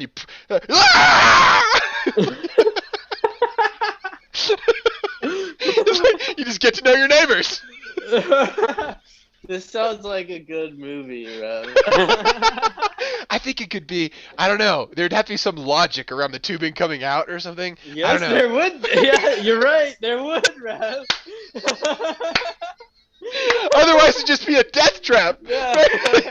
Otherwise, how do you get out of it? Right. Otherwise, you're gonna just cause deaths. Yeah. Otherwise, you're just gonna suck people in.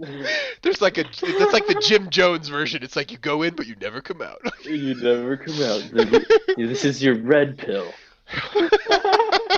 It's a one-way ticket to the next dimension. Yeah. Yeah. Oh The shit. Next level. The next level. Dude, maybe that's a thing. Oh, tell me more. You gotta get sucked into these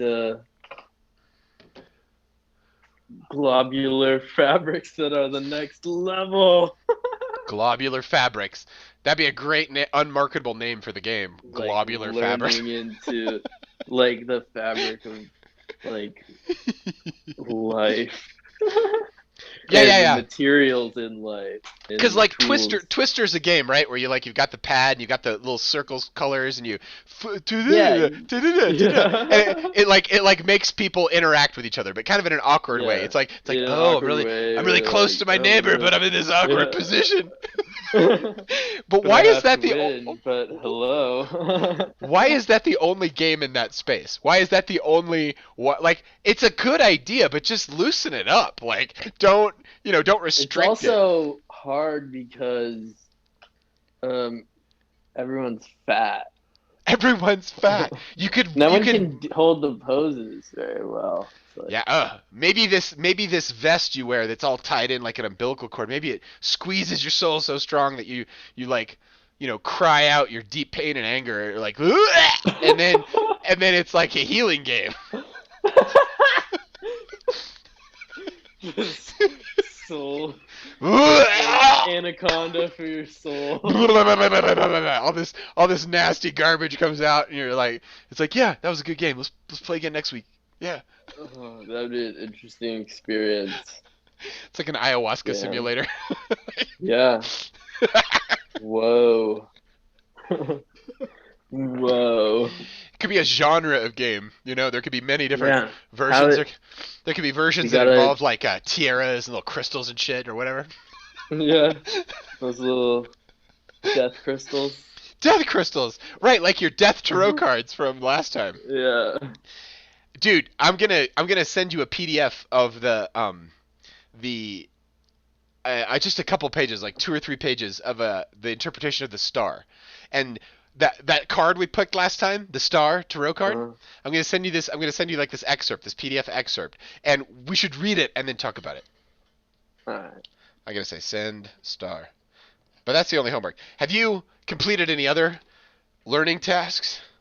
I'm just curious. I'm gonna tell you about. I'm gonna tell you about the ones I've completed. You've been going through all kinds of transition and stuff, so Yeah, like, I've been I don't doing expect all anything. sorts of stuff.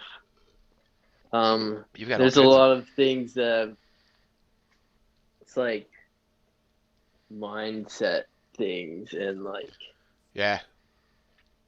my body and keeping there's certain things I have to keep in check. Like that's what I've like more been focused on recently. Absolutely appropriate. You know about Maslow's hierarchy of needs, right?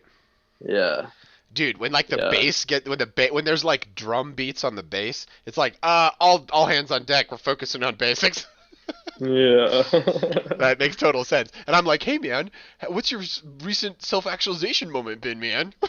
It's like unuseful. It's been around, ever present, the internal screams of the soul. That's funny. Internal screams Come of the soul. on.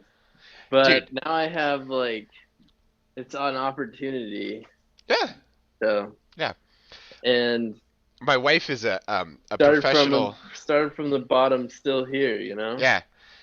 My wife is a professional career counselor and has been for like 20, 30 years.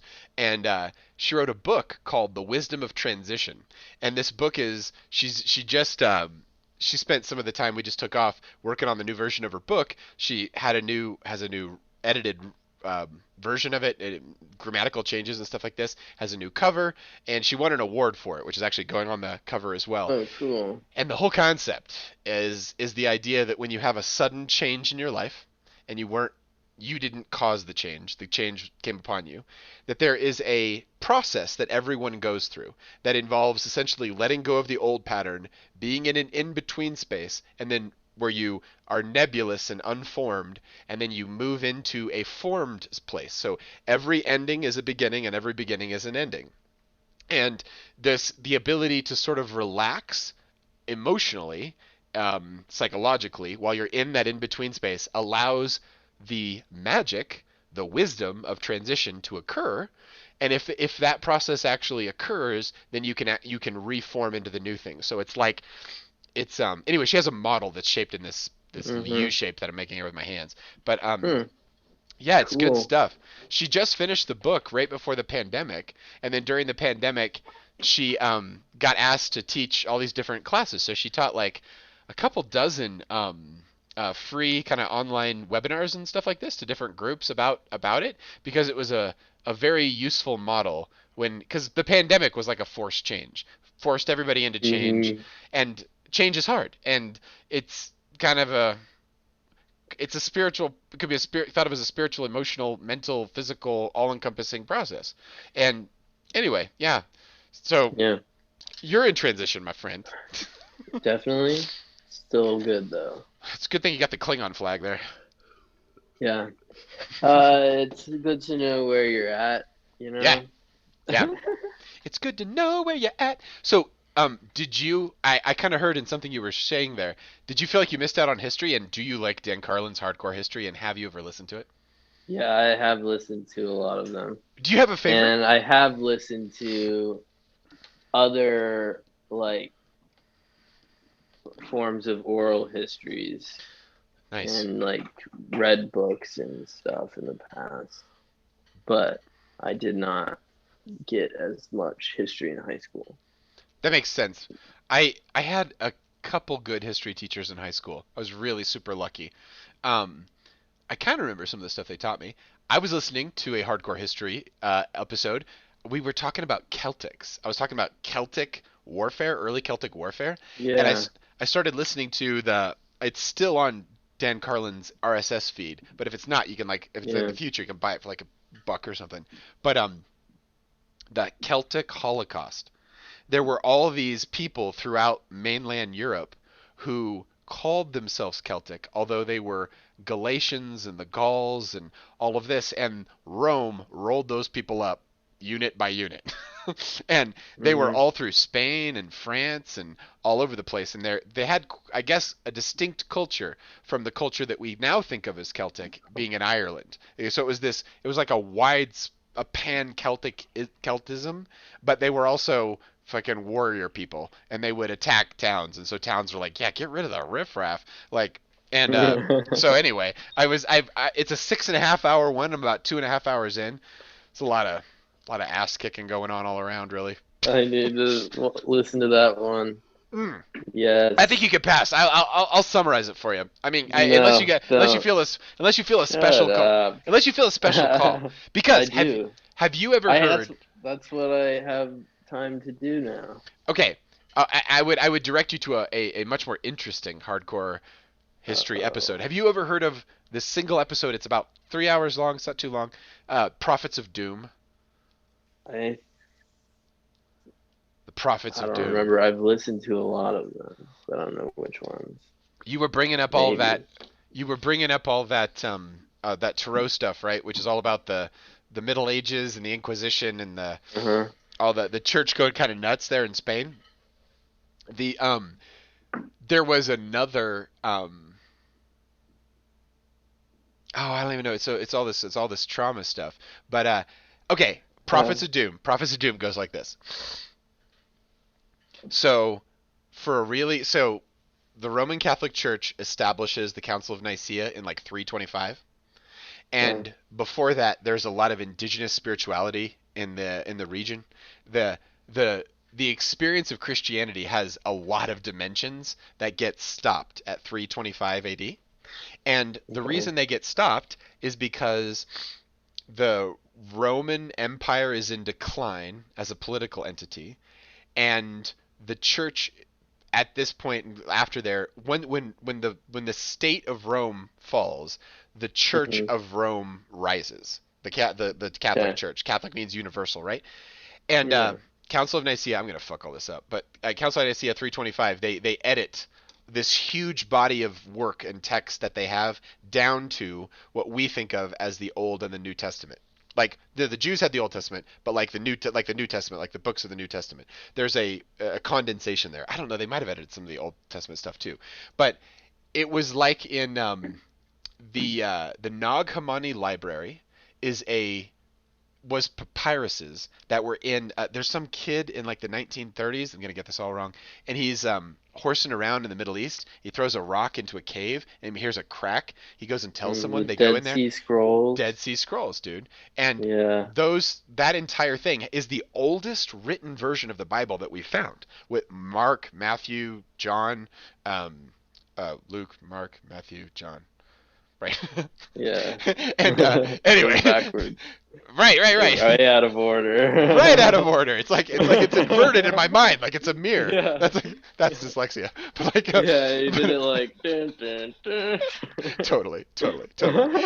But anyway, so it's cool because there's all this scholarship around the Dead Sea Scrolls and but the Nag Hammadi Library is the extra stuff around it. And if you ever read it, it's really obvious why they took it out, because it reads like some kind of weird Egyptian spell book. It's like parts of it. It's all these incantations and like essentially tone patterns that were like kind of mystical in nature, magical in nature, or whatever. That was part of the Christian tradition. There was like for a long time, people had these mystical roots that were running through this thing. And by the way, everybody knows that like the words that were written down in the Bibles came 80 years after Jesus' death. So it was an oral spoken tradition for a really long time. And people who told people wrote stuff down. Like Luke never met Christ, but he was around Mother Mary and around the other apostles, and Right. he's got the most beautiful. Heard the whole. Yeah. Heard the picture from the group. His descriptions of Mother Mary are extremely strong and are the best one. That's where it all gets captured in there, right? And that made it through. That made it through the editing process in 325. But there was a need in Europe for order, and order was going to come from the church because it had the structure of churches, and it also had the literate class in the priests, so they could read Latin, so they could do bookkeeping and these kinds of activities that were like administrative activities in the Roman Empire. Now you don't have the Roman Empire, so the Catholic Church takes on political and spiritual dimensions. So now it's got like two things that it's trying to do, right? It's trying to run an empire, which is laws and money and just like and you've got Jesus, you've got the spirituality that was brought forward from that time. But anyway, my point is simply that there are many phases of this thing, this thing that Jesus, like the Christness that was given, to the West. Yeah. And so anyway, what happens in Prophets of Doom is that I haven't heard it in a while, but like there's the whole Reformation, right? That's when Martin Luther is like posts his thing. What version of Christianity? I grew up Catholic. What version did you grow up in? Seventh-day Adventist. Seventh-day Adventist. Is that sort of is its own thing, or is it like a Protestant kind of flavor, or like? Yeah, it's a Protestant kind Protestant of flavor. Okay, so it's in the tradition of Martin, right? Martin Luther. Yeah. Well, is that? Yeah. Like okay, that you learn about Martin Luther. Okay. For sure. Well, then it's definitely Protestant, right? Yeah. Yeah. They were not talking about Martin Luther in my Catholic catechism classes. Yeah. They were like, that fuck? Yeah. No. Yeah. No, I had classes in high school that talked about Martin Luther. Yeah, totally. Sure. I'm learning more about Catholic history, and it's a very anyway, that's a whole it's a cool the history of it's very cool and it's very rich, and there's lots of souls mixed into this whole thing through time and everything like that. And in any event, in any event, in that time, that's when they invented the printing press and double entry accounting. Totally. Yes, and the printing press, when they started to print Bibles, and they started to print German. They made German translations of the Bibles. Pamphlets first. Okay, so here's the thing. When they finally get German translations of the Bible, because it had always been encrypted, it was like encrypted in Latin, and only some people had the key to unlock it. The priest class, basically. Mm-hmm. When people finally started reading their German Bibles and being like, "That's what it fucking says," well, that's fucking me. I am that thing that you are talking about in this. It provided an access, like a permission almost to this very potent experience of like some kind of direct revelation, some kind of direct experience. This thing that you always had to go to other people. It was like they had a nuclear reactor, right? It's got a bunch of radiation coming out of it, and they're always like, hey, we know about the lead gloves and how to handle this shit. You just stay back. We'll tell you all the stuff about God you need to tell. And all of a sudden, everybody was like, you mean it's just fear politics? It's like the politics of managing. Well, yeah, you have to control. There's population. If you remove the source and put it someplace else, then it's like, you're manipulating the experience, because the truth is that the source is in everybody, and with the proper education or orientation or set of experiences, training, I guess, anyone should be able to get there. I mean, if they fucking want to, they should be able to get to it, right? But when this genie first came out of the bottle in Europe, and by the way, that probably makes me a total heretic, like what I just said, for the Catholic Church and probably for most sects of Christianity. But the most meaningful Christianity that I ever participated in was mystical Christianity, the direct experience of Jesus and Mary and God. And I had this for many years in my life, and it really was the solution to what I was looking for growing up in Catholic school, and really finding it wanting. Like it wasn't hitting the mark, And I found a lot of peace in my life with my Christian upbringing after finding God for myself, because it was that's really what it's supposed to be about. The whole process of engaging in a love relationship with Christ or God or Mary or whatever saint or whatever, however it comes to you. The whole process of that is supposed to lead you to God in love, and then be able to live from that place and essentially do good shit, do good works, and say good things, and speak words that make people filled with life and love. And that, to me, is kind of the whole fucking purpose of it. And I was like, this source code, when I was growing up in Catholicism, I was like, this source code seems to be missing pieces. Like if you could put God back in the church, any church, it's going to be a great church. Like, it doesn't matter what you're doing outside.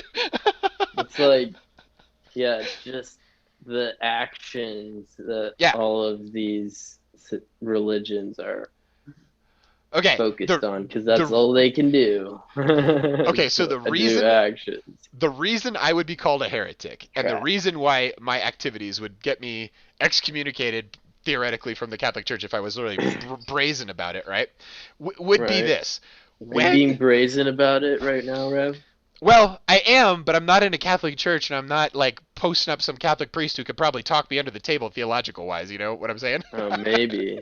Who knows? I don't know. Maybe. It's a duel I don't want to have, because quite frankly, I don't think it's not super useful. I don't know. It would be. It could be useful. Dude, all I know is I have right, this. Dude. Say it again. Who's right? Oh, why can't we both be right? Why can't you decide? Why can't you decide to find it in like a dusty set of books and never really find it, and but like really have a lot of belief around it and a lot of faith around it? That's perfectly cool. Or if you had yourself to open the experience where people have actually fucking solved this problem, and they've been doing it for a long time, and there's a great and rich tradition of people actually finding their way home, and you just have to like listen to your heart, and you have to have a calling first, a calling to actually want to make that trip. Yeah, because if it you're will kill able you. to talk about it in a coherent way, maybe that's part of your responsibility to get as much exposure as you can. It's an intrinsic responsibility with the experience. That's what I find. Yeah. I find the more time I spend in God's presence inside of me, the more I feel a deep responsibility to tell the whole fucking world, because it's actually the answer. the peace and the calm and the light and the gentleness and the wisdom that I feel in God. If every person felt that, we'd be done with the problems for sure. We'd be on to cooler shit, like, and I'm not saying I wouldn't want to force anyone into that experience, because quite frankly, it's a death. To experience the fullness of God inside is truly to let the small version of yourself like pop like a bubble and boom, boom, boom, boom, boom, back out into the big one. But it's a death. It's an ego death. That's why people fucking avoid it, and that's why it's off limits, and that's why it's like it's a powerful thing, and it can, done wrong or done disproportionately or done wrong, I don't know, it seems like it could really jack people up to partially sort of dissolve the self, but not completely. So in any event, it's a technology like anything else. It's a technology like anything else. And so what happened, and this is the exact story we're talking about, Prophets of Doom. When they got those German Bibles, they some people read these Bibles and they were like, dude, I think I got this. Like, I think I'm the Messiah. So they would rally their town. They would close the town gates. They would go to war with the other towns around them, and they'd be like, I'm sleeping with everybody's wives, motherfucker. And like they would just lose their shit, and they would lose their foundation. And all these towns self-exploded, and when you that power released caused all kinds of societal damage. That's crazy. Yeah, it was not a good thing for the people that died in the wars and the conflicts and all the shit that came out of it. I get why it's enough for people to be like, put that back in the box. Yeah, that's kind of why, like, the system that was. That's when the tarot card system was made, wasn't it? Tarot cards were made in the 1200s around the Inquisition. Before, this is Martin Luther, the 1500s, right? They were part of the stuff that got torched, right? There was an entire indigenous spirituality in Europe that was torched during the Inquisition. That was the point of it, and the tarot escaped Or the reason the people the reason the Troll was forged was because books were being burnt, so make it images. And if images are being burnt, make it books. And if both are being burnt, make it songs. And what are we making? The accumulated wisdom, the ability to just pass on experience from one person to the other of a spiritual nature. I mean, you'd think that'd be a human right by now on Earth or whatever. But no, it's fucking, you can get killed for that shit in plenty of places on Earth. Right. Not in America though. Yeah. Freedom of Not speech. in America. Bang bang.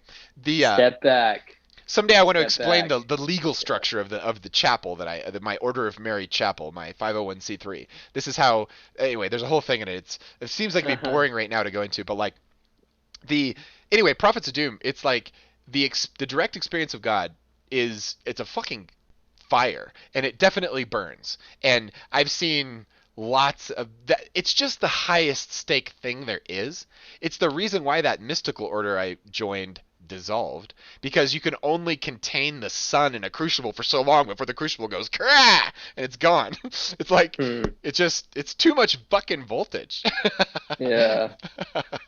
That's why people go to the fucking mountains and they get in their cave and they're like, "No," and they just go out. You know, it's like they do it quietly and in a remote location.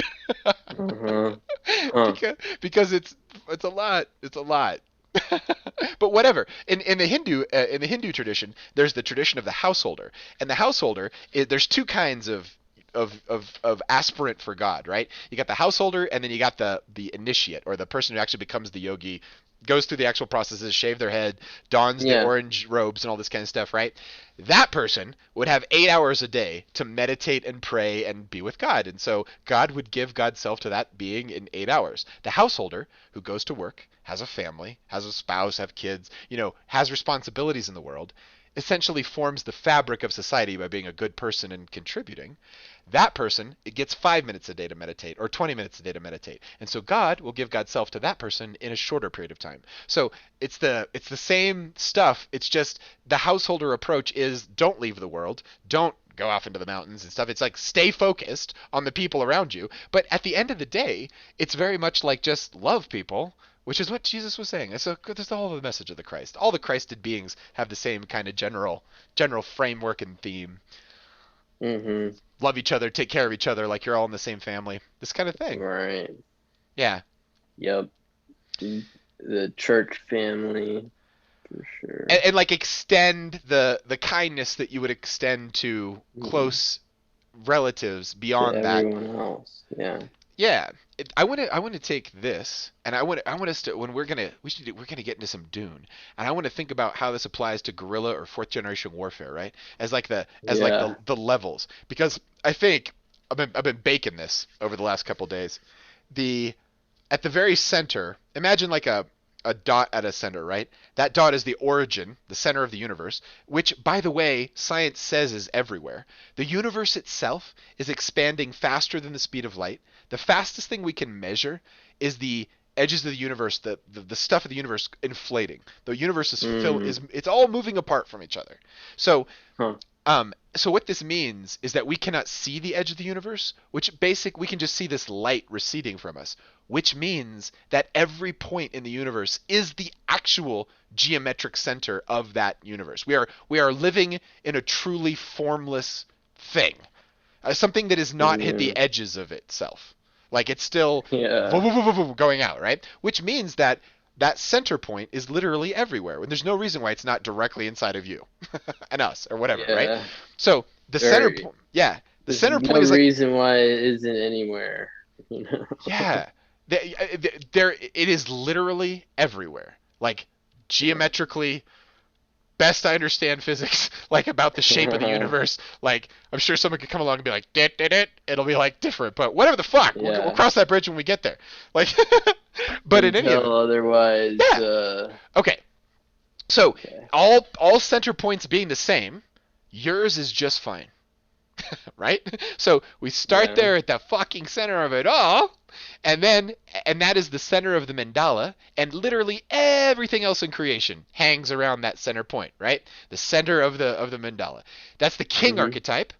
That goes out, and then the king essentially that the consciousness that comes out of that center point says, this is my kingdom and this is the boundary.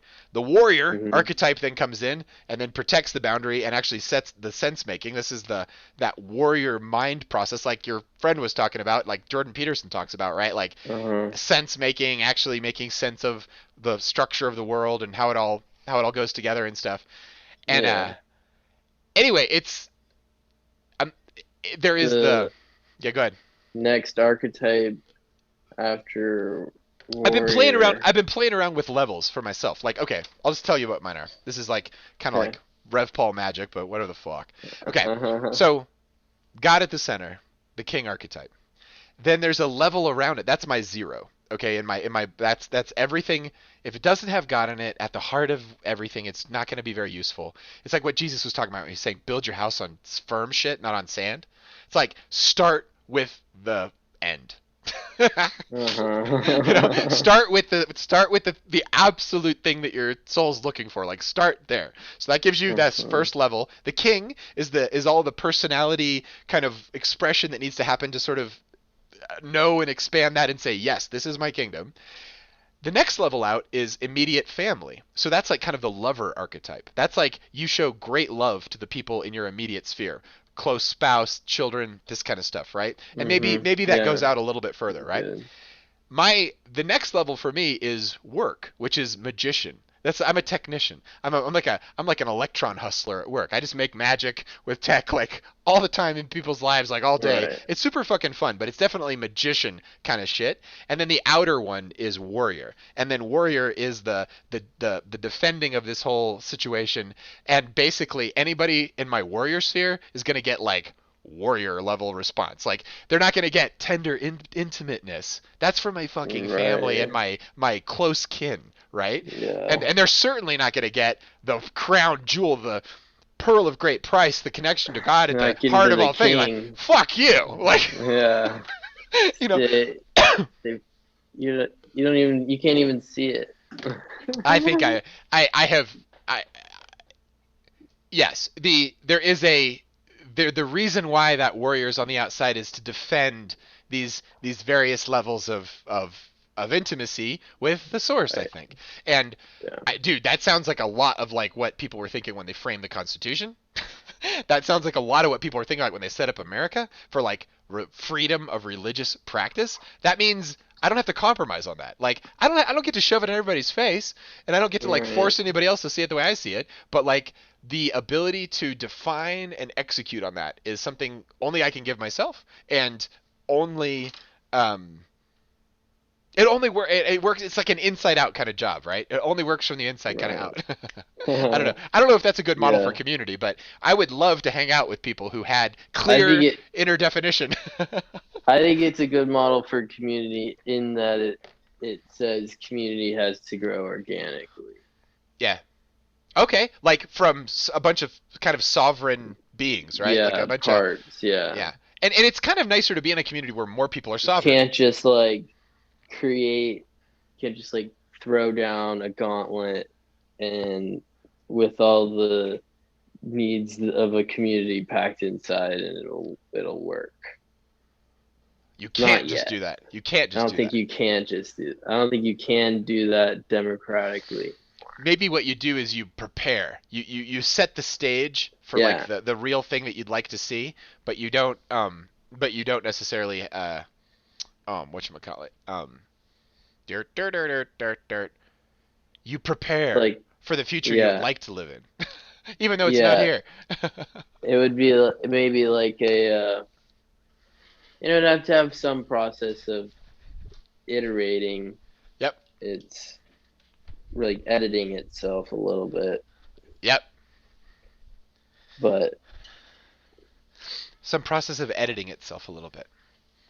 Like have you ever seen that game, The Game of Life, where those little it's like a little programming example where the little pixels, it's kind of like a digital version of life where the little pixels have rules, and they follow by following these very simple rules you see complexity, like they move around, they have different shapes. You ever seen this before? no. You're gonna freaking love this, because what it kind of says is this complex outer behavior is created by simple rules that are just repeated. So the simple rules are like a protocol, and kind of what you just said reminds me of like a protocol, right? Like there, Mhm. if we had a social, like the way computers can communicate with each other is through a set of rules and protocols. If we had social protocols that we could somehow certify and implement, we could potentially grow some very beautiful, complex forms of life in terms of the social interaction that happens between or living things, right? Like Right. living things in an organism, like an ant colony or whatever. It does this bigger thing that none of the individuals can do. What's the bigger Yeah. thing that humans are actually That supposed to are do? actually Yeah. supposed to do. What do we say? Yeah, Yeah. like when we actually optimally relate to each other, and what are we doing? Right. Probably like exploring, like looking for cool Yeah. new shit, like learning new shit, teaching our kids cool shit. Like that's the sort of stuff And humans are what is optimized for, right? community? What defines communities inside or tribes, and how do tribes interact with each other Yeah. inside these literal communication bubbles we develop because we can only handle a certain level amount of connection that we can only get a certain amount of warmth from a certain amount of people. A certain amount of warmth from a certain amount of people, like a Dunbar's number of the heart or something Yeah, like that. exactly. A Yeah. Dunbar's number. Well, Yep. then, what that tells us, man, is that our happiness is not going to come from interacting with tens of thousands or more people online. It's going to come from No. interacting from a small nuclear group and Yeah. maybe an extended tribe. But like Yeah. most of the good shit in life is going to come from that, Right. not from the fucking And ocean.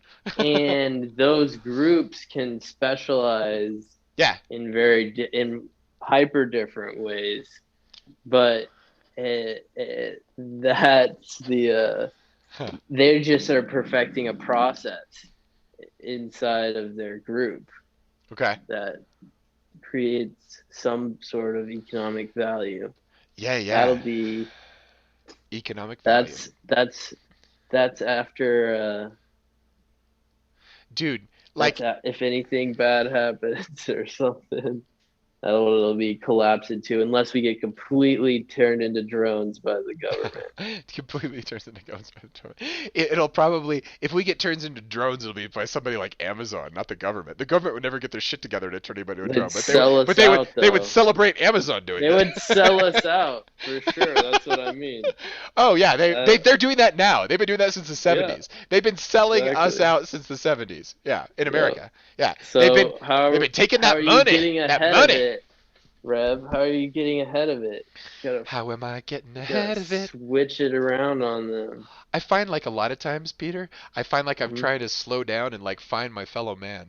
I'm like, I feel like I found so much peace and love in my soul, I guess, Yeah, that I'm looking around for people and I'm like, hey man, do you know what's like good? Like, yeah,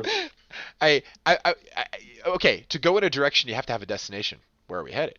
Like, that's, hmm I find I try to put my target dead center on God and try to have that inform the rest of what I do, and I find it to be kind of effortless at a certain level in terms of I don't have to come up with all the ideas. I don't have to come up with the energy. I have to come up with the yeah, will and the motivation to listen and to do. yeah, But in terms of there's so much grace. There's so much when you're actually a bird, you need and flying, you need actual wind to go under your wings to get the lift, right? So, but you have to actually put your arms in the right position.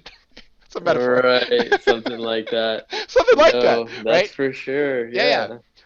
But I do think there is a sweetness in being able to harness the source of everything in your life because it actually means you get to live in a lot of joy and a lot of bliss and a lot of peace and a lot of contentment. And if you can listen closely to that experience and like spread it around in your life and just be a nice person, do cool shit, like be good. Like be a good person. Like it's a fucking strategy. It's awesome. But I get, Right. I want so much for this world.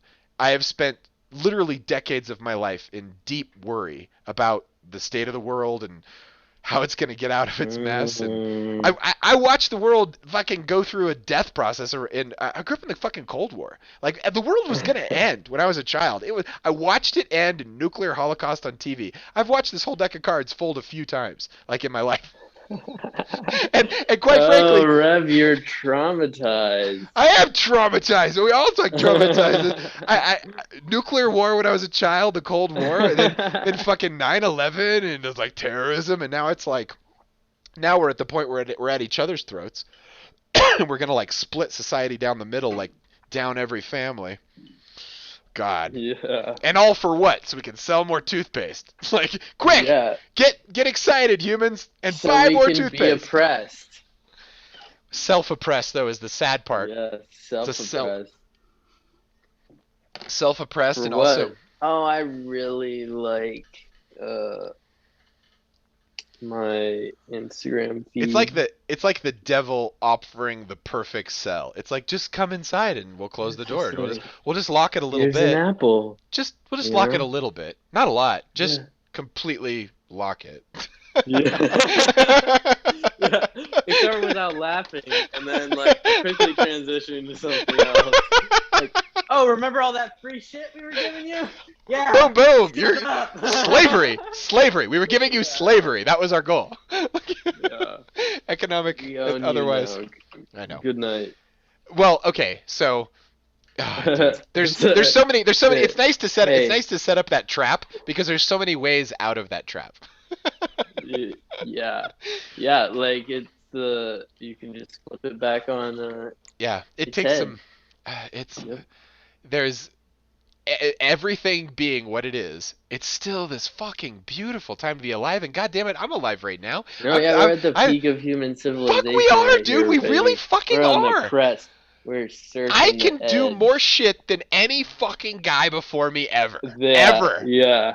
Right? How powerful are you? I'm a fucking Right? king of my universe. I can make all kinds of cool shit. I can make all kinds of cool shit. Exactly. That's what we're trying to become. Fucking wizards, dude. Be the Yeah. wizard. We're Like, gonna yeah, create cultures, dude. That's what we're gonna do. dude. And wizards are technology, and technology is trade and craft, and people pay for trade and craft. What are dude? I want to have some deep It's conversations art with. too, dude. It's art too. It's all in art. Structure is art. Carpentry is an art. Plumbing, No. electricity, computers, tech. It's all fucking art. Creation is art. It's so beautiful. It's the way that systems are just moving so fast. We were talking They about just corrupt it. They corrupt the process with bullshit. they're just like, hey man, do you want to see every video ever To in make humanity? dollars. We're not going to charge you $1 at the door. We're going to charge you with the neurons in your brain. Yeah. We Yeah. don't want your money. We want those neurons, baby. Yeah. Like, Have you give us ever- your attention. Yeah, just give us your attention. Your You know, l'attenzione. have you ever seen that in Time? Have we talked about that before? The Tell movie me. In Time with And? Justin Timberlake. No. In Time. Oh, I have seen this movie. I've totally seen this movie. Yeah. The economic really slavery good. based on the time Yeah, based. of It was like the a time. bad crypto algorithm running that society. Yeah, pretty much. Yep, 100%. You know, I That's heard someone crazy. today say they made a great point. Who was it? It was on the JRE. And it was Adam Curry, who was the guy who invented the RSS standard that invented podcasting. And this Yeah, he did that in 2003. I remember fucking reading about it on when it was happening. But he was talking about how a bank. Here's how Visa does shit. They're a bank, right? It's a fucking HSBC, whatever the fuck. It's a bank, Yeah. and it goes to the Federal Whatever Reserve. the fuck. This bank. This bank goes to the other imaginary bank, the Federal Reserve, Yeah. and it goes, "Hey man, you know what I think I'd like to do? I think I'd like to start a fucking credit card. I think I'd like $100 billion from you, and you just doot, doot, doot, doot, doot, and I got $100 billion. And Whoa, thank you. what's my interest rate? Oh, 0? Oh, that's great. Now I'm gonna take this $100 billion. I'm gonna break it up into little $20,000 chunks, and I'm gonna put it in a credit card, and I'm gonna charge those poor fucks 35%. Yeah. And that's a Yeah. fucking business model. That's a what do business you model. call- What is that? That's a debt product. It's a baby. debt product. And what does it do? What does a debt What product does it do to do? society?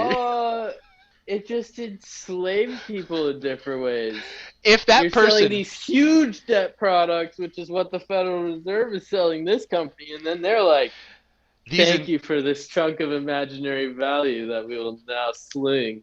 and These suck all the real value out of the world by these chopping this incentives. debt up in different ways. Chopping this debt up in different ways, dude. And like the incentives have stacked up so much that like all the stuff you go to the store, so you work your ass off, you get your money, you go to the store, you buy the shit you need, and oh, it actually is meant to die and break, and it doesn't last. You can't give it to your kids. You can't even Yeah. fucking hang on to it for 6 You gotta months because keep it's such going. a bullshit. Gotta keep going. It's not a solution. It's not a solution. It's a consumeristic, fucking Rat race. culture. Yeah. It would be so. What if you did this? You know what really I think? good at making technology though, but I guess maybe we should move to a different country. No. I think what you do is when people get into the asteroid belt. This is just my utopian vision. You want to hear it? He says, "We're gonna be in space, bro." Dude. Okay, so when people get into the asteroid belt, they're gonna live in Yeah. like a little family hab that's a little unit, and airlocks. If your fucking family airlock fails, your whole family dies. So the whole thing about being in space is gonna be about dependability and engineering repeatability. You're not gonna get cheap Chinese airlocks in space. You're gonna get fucking Voltron level, like super airlocks that always work. And when your children are old enough to speak, you're going to teach them how to balance the air and work the seals and make sure that it's all safe, right? Because you're living in fucking space. Anyway, what you could do is say, you can't sell a product unless it's asteroid certified. And like asteroid certified is like means that you can reuse it, that you can repair it, that there's documentation so that you can understand it, because basically your family's alone in this asteroid belt, so you got to be able to, all your shit has to work, and it has to work all the fucking time. There's no Walmart to go to. Read the science and engineer it yourself. Can you imagine if you could buy that tech right now, dude? If I could drop like $1,000 and buy that tech, and like, what does this do? It's like, oh, this always keeps your body clean. Like, wait, what? It's like, yeah, you don't need like shampoo, like gallon after gallon after gallon after gallon after gallon off the truck. You just do this, and it fucking does the same thing. It's like, wait, what? It's like, and that with everything, like education, entertainment, like, you bottle it up in an infinite, basically a perpetual motion. Like, you just want fucking great engineering is what you want. Yes. fucking please. Come on, sell me something that I can give to my grandkids and it'll do the same job. That would be great, Like, let's make that the fucking economy. But here's the problem: you sell one and then it's done. Is tough. Yeah. Let's just make more people. If people want an infinite growth model, let's just make more people, and we sell them all one of the toothbrush machine, and you never need another one. It's not disposable toothbrush. It fucking brushes your teeth for goddamn ever. Work on one thing at a time. And then just have those people have children. Support families, have a bunch of fucking children, and sell their children toothbrush machines. But don't make the thing be the toothbrush never fucking lasts. Yeah, we're gonna have shit. I think the lots of people thing is cooler, and then spread out through the solar system. Should go back to chewing on sticks. You could probably get a lot of miles out of some special sticks. Gut biome. Dude, brother, are we at terminal velocity, or are we one Scooby-Doo? Are we one Scooby-Doo away from terminal velocity? Is there a third level to this thing, or are we at the final level? Might be. I think there might be too. We haven't looked at the Scooby-Dooby-Doo. Where are you? The art yet.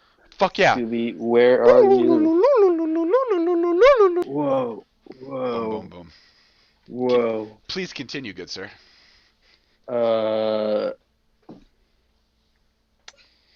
Avatar Islands in Space, I think I heard you say. Dude, the Avatar landscape.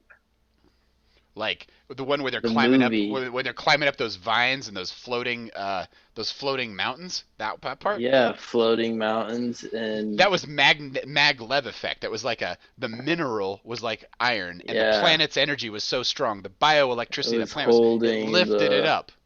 Yeah. Yeah. Like a natural there. current. Yeah. That's a lot of magnetic field, man. That's a lot. How dangerous is that? How dangerous is that? Like, because you live in magnetic field that strong? I wonder how that would... In the affect you. imaginary place, you could definitely live Yeah, there, you can live there. dude. Yeah, you just imagine. You just like, yes, it's real. Just try it. Yeah. You just use yeah, totally. There's always a Fucking fix. walk It's out one there. line of dialogue, man. You just like make the thing. You It just does the write thing. it. Yeah, totally. Yes, Uh, that makes sense. you know, what's so cool about that movie? Have you ever seen the uncut version of Avatar with the ayahuasca ceremony in the middle? Yeah, I think I have. Nice. I got a DVD set that had like Thinking one. it was like one of the extended versions, like the really really extended. There's like 3 or 4 of them because instead of making Avatar 2 like a good cinematician, he's taken more than a decade to make the second movie. We were promised this movie back in like 2011, and it was like it's just been delayed and delayed and delayed. That's like half your fucking life. It's like so Right. insane. It's so or a chunk of your life, a third of your life ish. Yeah. But in any event, we need some more Avatar up in this bitch. And I think Yeah. that, and I think, I'm sorry, that's a little crude, but like, Yeah. dude, there is an ayahuasca super drug initiation in the middle of Avatar. So the place it occurs is when he emerges from the tree. He emerges from the lower world. He has the paint on him, and all the people put their arms on him. But the full cut that that James Cameron will just on the director's commentary tell you it was great that it got cut. I'm like, how can it be great that you cut out the psychedelic initiation at the heart of this consciousness transfer from human to this alien being? You moved consciousness from one place to the other, and he felt more at Yeah. home in the other one, and that's why he was able to live there at the end, because that was more his home, because of the bad shit that was happening in the human world, right? So it's this Right. movement of consciousness. Anyway, it's facilitated by this little scorpion that bites him, and I think it's something he eats. It's like partially a what's the kind of endurance ritual? It's a trauma ritual. It's a Shoot, really? no. There's a name for it, for the ethnographic name for it, which basically means you do something that kind of sucks, but the consciousness you get out of it is really good. Anyway, when this little thing Okay. bites him, he dies. And when he dies, he sees into the energy of the world. And then he turns his consciousness up, and Awe, that goddess or whatever, she's this beautiful, like organic tree mandala of light. And he goes to her, or something like that. He like ascends essentially, and then he's fucking part of the people. I really like that initiation is in there, and I really wonder what our current world would be like if in 2009, when that shit came out, we honestly told ourselves that ayahuasca was real, it was in the jungle, it facilitates a change of consciousness, because that's where James Cameron was. He was down there helping these tribes and stuff like that. And that guy, the guy who's willing to build a submarine and go to the bottom of the ocean, you're telling me he hasn't done a little ayahuasca? Go fuck yourself. like I don't know what you're smoking, but like that's Yeah. insane, dude. Like that guy makes a sphere of steel that shrinks by 3 inches, and he gets into it and goes, I'm going to the bottom of the Marianas Trench. Roosh! And he's down there, and he's like, turn on the cameras. And like every time they turn them on, they see these illumined creatures. It's like, never seen that one, never seen that one. Just discovering life. Just, billions of year old life is just down there. He's just finding it. Anyway, Shit. what I'm saying is Avatar has a pretty cool ayahuasca initiation in the middle of it. It looks very ayahuasca to me, but it also might be because the post-production wasn't done. It's kind of like a wireframe in the animation model, but in any event, it's very, very, very cool. We should put that in the fucking library. Yeah. It would be, I always thought it'd Sounds be cool to, interesting. you could definitely cut that scene. You could like take 20 minutes before that in the movie and then add it in the editing, and then you could put the rest of it in there. That'd be really cool to do. Why not? So add Bucket sandwich list. in there. Bucket list. Hey, I was thinking Bucket list. we could play a game. Call it Famous Peters and Pauls. You're Peter, I'm Paul. Let's go. Let's talk famous Peters. Let's talk famous Pauls. It's Peter's famous Paul. Totally. What do you think about that? I don't think about that very much. Okay, well let's start. Okay, so I'm gonna assume that was consent. We got assume consent. you know. All right, sure. So of course you got the Beatles, right? Was Peter in the Beatles? No. I don't Paul know. was in the I'm Beatles. uncultured. I do not know. Paul, Ringo, John, Paul, Ringo. Someone in somewhere is screaming at me. Like, you are not the child of the people who lived through the 60s.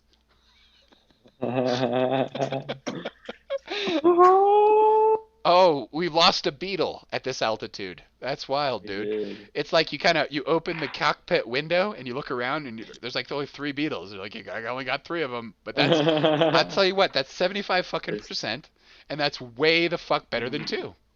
Yeah, yeah. And, John, maybe that Paul, one was busy. Jeez. Paul McCartney, John Lennon, Ringo Starr. Who's the other guy, dude? I've lost a Beetle. Who's the other guy? I have no idea. Holy shit, dude. Holy shit. Special. All right. There's of course Peter from the Bible. What do you think about Peter from the Bible? You're named after Peter from the Bible. Yeah. Who knows? Do your parents ever tell you a story about why they named you? What they named you? Well, it's just like told me what the name meant. What'd they say? What'd you gather from it? It just was like a solid rock or something like that. Yeah, the rock. Totally. Yeah, Jesus' the rock rock. was Peter. He found his church on Peter. Yeah. That's cool. That's Pretty cool. much. Paul, it used to be Saul, and he was a bastard. And then lightning hit him on a horse. He fell to the ground. He couldn't see for 3 days. And Christians took him in, and he saw Jesus in his heart. And then he became Paul. And then he went out and wrote the fucking New Testament. We wouldn't have shit to talk about New Testament-wise without Paul.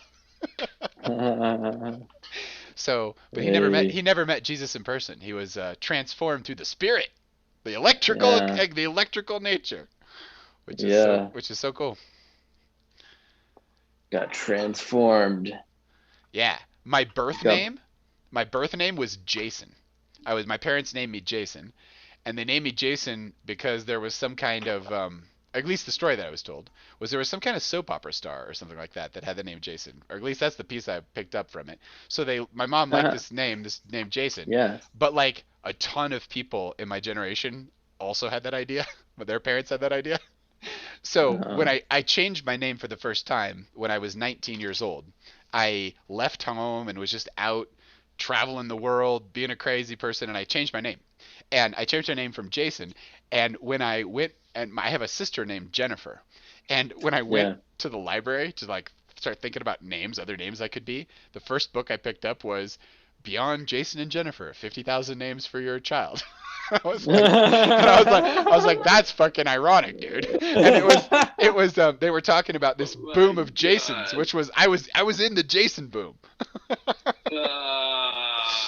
So, but I like Jason and the Argonauts. That's a cool one. Hilarious. Yeah, totally. I read this book called The Bean Trees by Barbara Kingslover. And there's this woman, and she cuts ties with her past, and she jets out on her own, and she finds herself in this town named Taylorsville, and she finds a baby in a dumpster and becomes a mom, like in this short story that I'm reading. And I had done something similar in metaphorical pattern, and I had moved to Tucson. So I chose the first 3 letters of Tucson, which was Tuck. And so I thought about my last name for a really long time. And I couldn't come up with anything. I was getting so sick and tired of the process. I was like, I was in this Chinese restaurant, and I was getting some rice out of the buffet. And I was like, I came up with yet the 10,000th possible last name that I could do. And I go, fuck, man.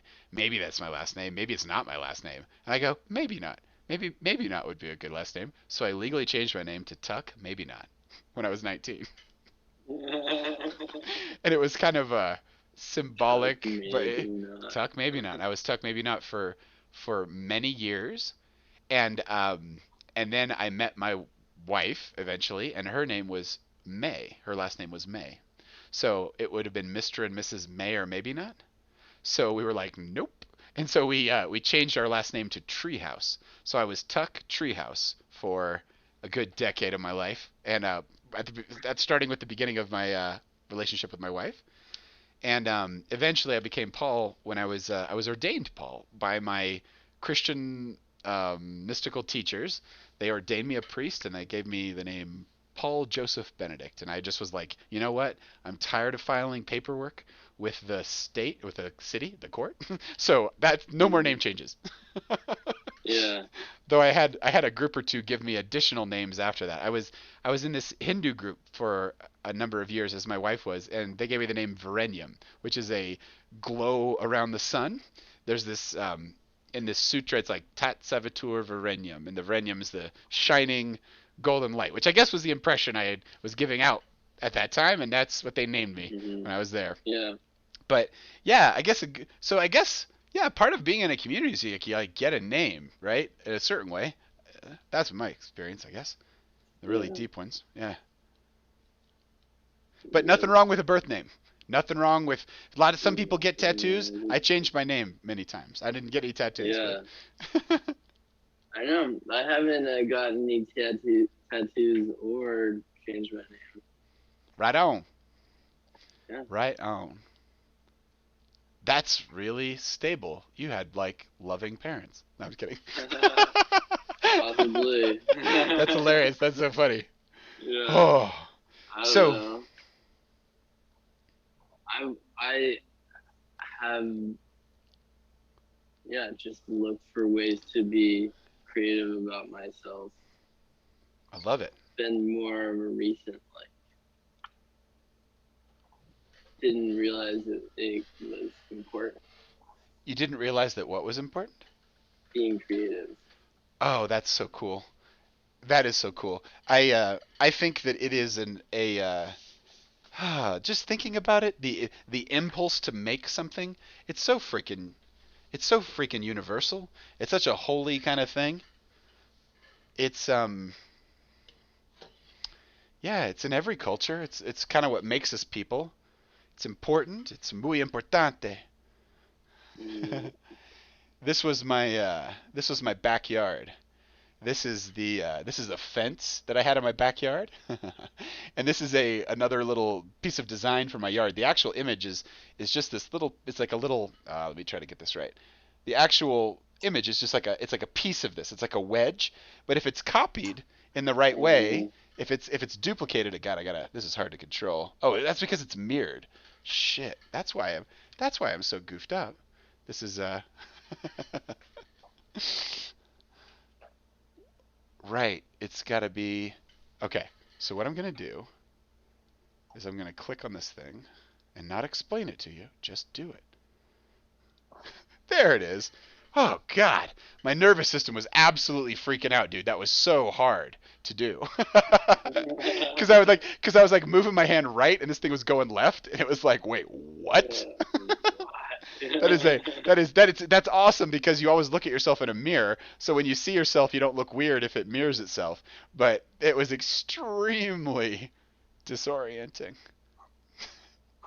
So anyway, this started as a photograph, and in Photoshop I did the manipulations, and the moon was up in the sky. So that's the moon. I think it's like about 16 of those little moons on there. And but I love it. I love that there's just a little wedge of my backyard with just its natural colors and tones there's this beauty, and it's always there, and it just takes a little tweak of the imagination, and it comes out.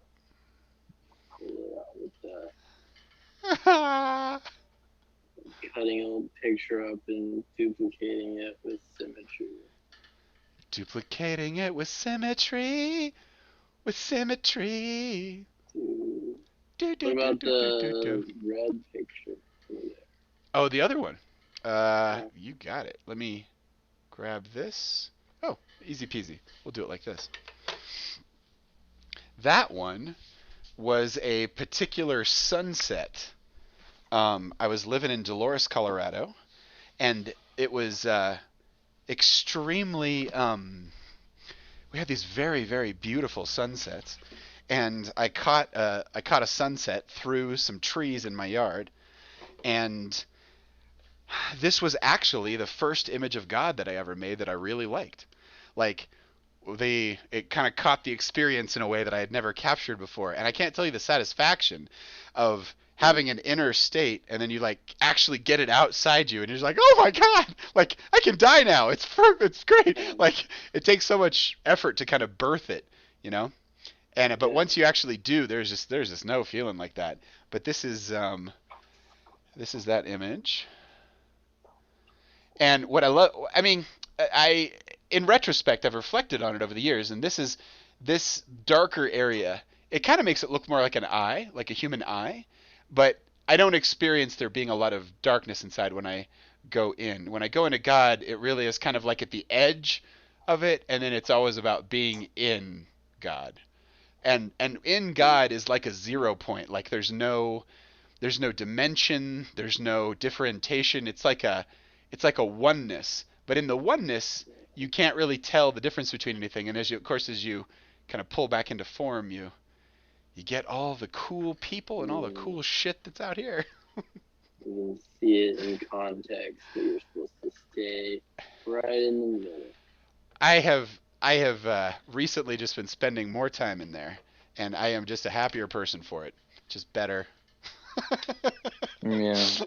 There's all kinds of cool stuff to do out here, but at the end of the day, it's kind of where everything's headed anyway. So whatever. I'm probably barely making any sense. I'm not taking any time to set up my premises. I'm just throwing shit out there. Let it rain on them. Totally. Yeah. The I didn't get around to telling you my Mother Mary story on our last one. I started to tell you about it, but I've also had this special relationship with Mother Mary, and it came through most strongly to me when I was traveling. So I changed my name to Tuck. I was traveling. I moved around. I went to different schools. I pursued different things as my very early 20s. And I found myself with a degree in massage therapy, and I was living close to Santa Barbara, California. And oh man, I'm freaking myself out here with the no mirrored video. This is definitely why we mirror this shit. There we go. Who is this crazy person in the screen I don't recognize? I got you here. Okay. Anyway, I became a massage therapist, and I was practicing around Santa Barbara, California. And I had just pushed my life to the absolute kind of outer limits of what was possible. And when I was a child, I had these weird sugar swings, and nobody really noticed it. But like it'd be no problem for me to sit down on a Saturday morning and be like, I'm hungry. And so I take a loaf of bread and a jar of jelly, and I just make toast until all of that's gone. It's just like way too many calories, and that's kind of indicative of a roller coaster in the metabolism. And so it's kind of like anyway, when I was out on the road and I was just going. This is like maybe I was 19, 20 years old. I blew out my endocrine system in a certain way. I got type 1 diabetes, but I didn't know I had type 1 diabetes. And what happens when you have diabetes onset is that your body starts attacking these things called your islet cells in your pancreas. And so your body makes insulin, but through these cells, but your immune system represses the expression of these cells. So they think there's a way to cure it where you could stop that repression and it would come back even after many years. I've had it for over 20 years. But in any event, the way it started was I stressed myself out. I totally pushed myself to the absolute edge of the world, and then I jumped off that edge. And as I was essentially, I had a very high blood sugar, and I didn't know what it was for about 6 months. And it was maybe it was 4 months, 5 months. It was a long time. But what the problem with that, I have to slow down and just tell you the story. The problem with that is that when your blood sugar is high, your body is trying to burn off that sugar metabolically. And so, we were talking about the chakra system or the energy system. all that energy was just like flowing out of my body, like through my, like I was seeing shit that was just not there. And I knew that no one else could see it because of its nature. I wasn't going to be like, hey man, do you see the whatever, whatever? I mean, although I did, at times it was actually just completely convincing to me. I just had to check it with other people. But I, it happened at a time in my life, which was like a transition, another transition. And I'll get to the point. Mm. I was uh I was in the shower in my little apartment, and I was praying with all my heart. I was just like, I was kind of at the end of everything in a certain way, and Mother Mary appeared to me, and she said, "You will be a priest in my order." And when she said that to me, it was like something popped in my soul. And her words were the answer to a question that I had never put together. And when she told me the answer, it had the effect of completely satisfying the entire thing I was doing in trying to just discover. I was questing, I was going for Mhm. something. I fucking found it. And she was like, haven't you gone far enough? Or, you know, you should call your mom. And I was like, oh, okay. Yeah. So I called my mom, Hey. and my mom heard something on my voice, and she got me on a plane like later that day. I went back home, and she was like, "You do not look right." And I had lost, when you have type 1 diabetes, you can't all the food you're eating can't be turned into actual energy for your cells. That's the problem. So the sugar goes out in your urine and to your kidneys, and that messes everything up. But what doesn't happen is your body doesn't get nourished. So I was like 85 pounds. I was like this on this frame, but I was just like a sunken skeleton. And what's so weird about the state of mind I was in is I didn't really notice it. I didn't really Mhm. really grok what was going on. But in any event, I Mother Mary, pulled me back from the edge. Then, this is a much longer story. I didn't know I was opening this can of worms. I went into the Yeah. hospital,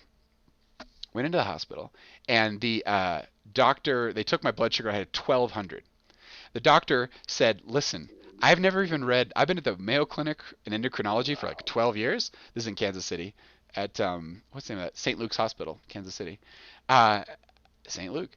The He's like, I have never even read a white paper about someone who is conscious after 800. So I was literally seeing Mother Mary, and like, it was so strong, and it was such an intense experience. I was just talking about it with everybody. And Wait, how old were you at this point? 20, I was like 19 or 20, Mm. something like that. Yeah, right in there. I could get out the dates. It's right in there. Yeah. But the so what happened is they put me like if I go get if I use insulin, I use a little vial of it. It's a thousand units basically. That Mhm. lasts me a month. They put me on an IV bag and just like mainline like as much insulin as my body could take. They pumped insulin through me for like 3 days. And what in those 3 days, I came essentially down from that elevation, and as I came down from that metabolic elevation, that super mega high blood sugar, I sort of came back into my body, back into my being, back into my Mhm. space, and all of the things I was seeing and experiencing, all the dilations and opening of time, space, and stuff, it all whoosh like closed back up. The At the height of it, I I was in this there was this ball of golden light. It was this infinite ball of golden light, and I was like drawn up towards it. I call this the porch of God. It's like God's over there, but this is like God's front porch, and the porch was open and the lights were on, and out of this light came like several people. It was like 8 or 9 people, they looked just like me or you, Mhm. just humans. And I recognized my paternal grandfather. And there were all these other people as well. My paternal grandfather came to me and he said, "I'm so sorry. You have this because of me." And I was like, "Okay, whatever. It's all cool." Like hugs and stuff. And it turns out that type 1 diabetes skips a generation. So my grandfather had it, my dad did not, and I did. That's why I Mhm. had it, was because of the genetic predisposition towards it. So also, there's this woman. She come, beautiful woman, um, kind of like Indian, I guess, in a way. I can see her so clearly in my mind's eye. But she was like, "You're gonna be fine. You're gonna go back and you're gonna help heal a lot of people." And it was like this. It was like this. And then over the next couple of days, my blood sugar kind of came down, and what ends up happening is your cornea of your eye, when you have a very high blood sugar, it gets thinner. So your muscles get used to pulling your eye in a certain way to make the world focus. And then what happens when you when you finally get your blood sugar in balance, your eye goes pop. And it goes back out to the right size, and it takes about 30 days to focus. So literally I couldn't see for 30 days. Like for 30 days, it was like somebody pulled focus on the world. It was like boom. So this experience had a built-in 30-day refraction period. when they was Damn. but yeah, I was when people talk like that, when people talk like I was talking, like Mother Mary and this and that, it was like other worlds and stuff. All of the nursing staff thought I was going to die. They were convinced I was going to die, and right at the height of it, a nurse I was talking to one nurse, and another nurse came in. She had a syringe in her hand, and I saw it, and I sort of saw what it meant, and I was like, what is this? Like, what are you going to give me? And she goes, it's haloperidol. And from some little crevice in my head, some after school special that I had seen like when I was a kid, like 13 or something, I was like, haloperidol, but that's an antipsychotic. I'm not psychotic. And she kind of like stopped, and I was like, I don't want to take that. And she was like, well, let me ask the doctor. And so she called the doctor and was like, should I give him this haloperidol? Should I make him take it? And he's like, if he doesn't want it, don't give it to him. So that haloperidol was an antipsychotic. What it would have done is it would have taken that whole visionary experience I had and shut it off like that. And I think it would have been extremely easy for me to die in that state without connection. Like that thing only made sense with what I was actually seeing when I was under that much metabolic stress, with my body all stressed out and shit like that. So anyway, it's just a way. It was the next morning there was a study that was going on in the hospital, and this guy was a researcher. He was an older guy, and he had a bunch of younger MDs or younger people in residence and training. It was like 7 or 8 people came into the room, and he goes, hi, my name is Dr. such and such, and I'm doing a study about near-death experiences, and I understand that you had one. Would you mind us asking you a few questions about it? And I was like, no, I'd be absolutely overwhelmed with joy to tell you about what I just went through. It's totally cool. And he was like, okay, cool. Question number 1. And it was some general question, and I gave him like 3 paragraphs. And he was like, Jesus, like I was being so vivid and descriptive, trying to be a good artist and paint the picture of what was actually happening, right? And then he asked me we got through the other questions, and one of his younger MD students was like, oh my God, like this guy actually had a near-death experience. Let's ask him all the questions. Like, fuck this brochure we're talking about. Let's really talk about what's going on here, man. And the doctor was like, no. And he was like, no, don't talk to him anymore, because he thought I was just crazy. He thought that I was just having some kind of psychotic experience. He didn't, anyway, the best way to evaluate an experience is the fruit on the tree. Like, what does the experience actually give you in your life, right? And over years of integrating that experience was like the kind of validation of so many things that from my childhood and from my family and from just the stuff I had been learning and the stuff I'd been experiencing. It was like, no, this stuff is actually real. You almost died for all this. And so, yeah, it's not fake for you. But that's it. It's kind of like for me, right? So that was my experience. But not everybody has that experience. Yeah. So, But everybody has their own thing. everybody has their own thing. Totally. Yeah. But that was like especially the near death kind of thing. It's like a calling, I guess, but it also answered so many of my questions. Like I had no fear when I was going through it. There was nothing scary about what was happening. It was quite calm and peaceful and easy and supported, and I didn't feel like I had done anything extra special to deserve any of that treatment or anything like that. I just felt like it was stuff that's just given to everybody. Like everybody kind of gets that if they I don't know, if they maybe just open to it. I'm not sure what the procedure is, but the protocol. Right. Yeah. I don't know, man. Dude, that was a super heavy story. Yeah.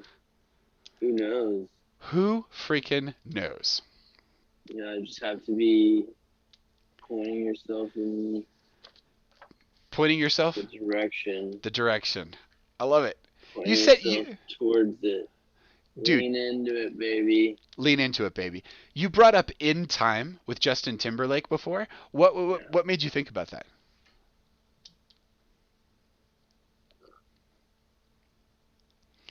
Were you thinking about money and how they collect all the money in that thing and all those weird safes and levels of society you have to go through and pay to get to the higher ones? Yeah, well, more just like, yeah, the the system. Yeah, so money, but the system. Yeah, The system of control around the characters, the leverage around all the different players. the leverage around all the different players, and everybody's leveraged. Everybody's like held in Yeah. place by this crazy like isn't that kind of like Oz, like the emperor behind the curtain? It's just some dude. It's not some big crazy thing. Um, It was kind of like that, right? They um, kind of didn't at the end, and they break out the money or give the money to everybody or something. they, I watched it many times many years ago. Totally.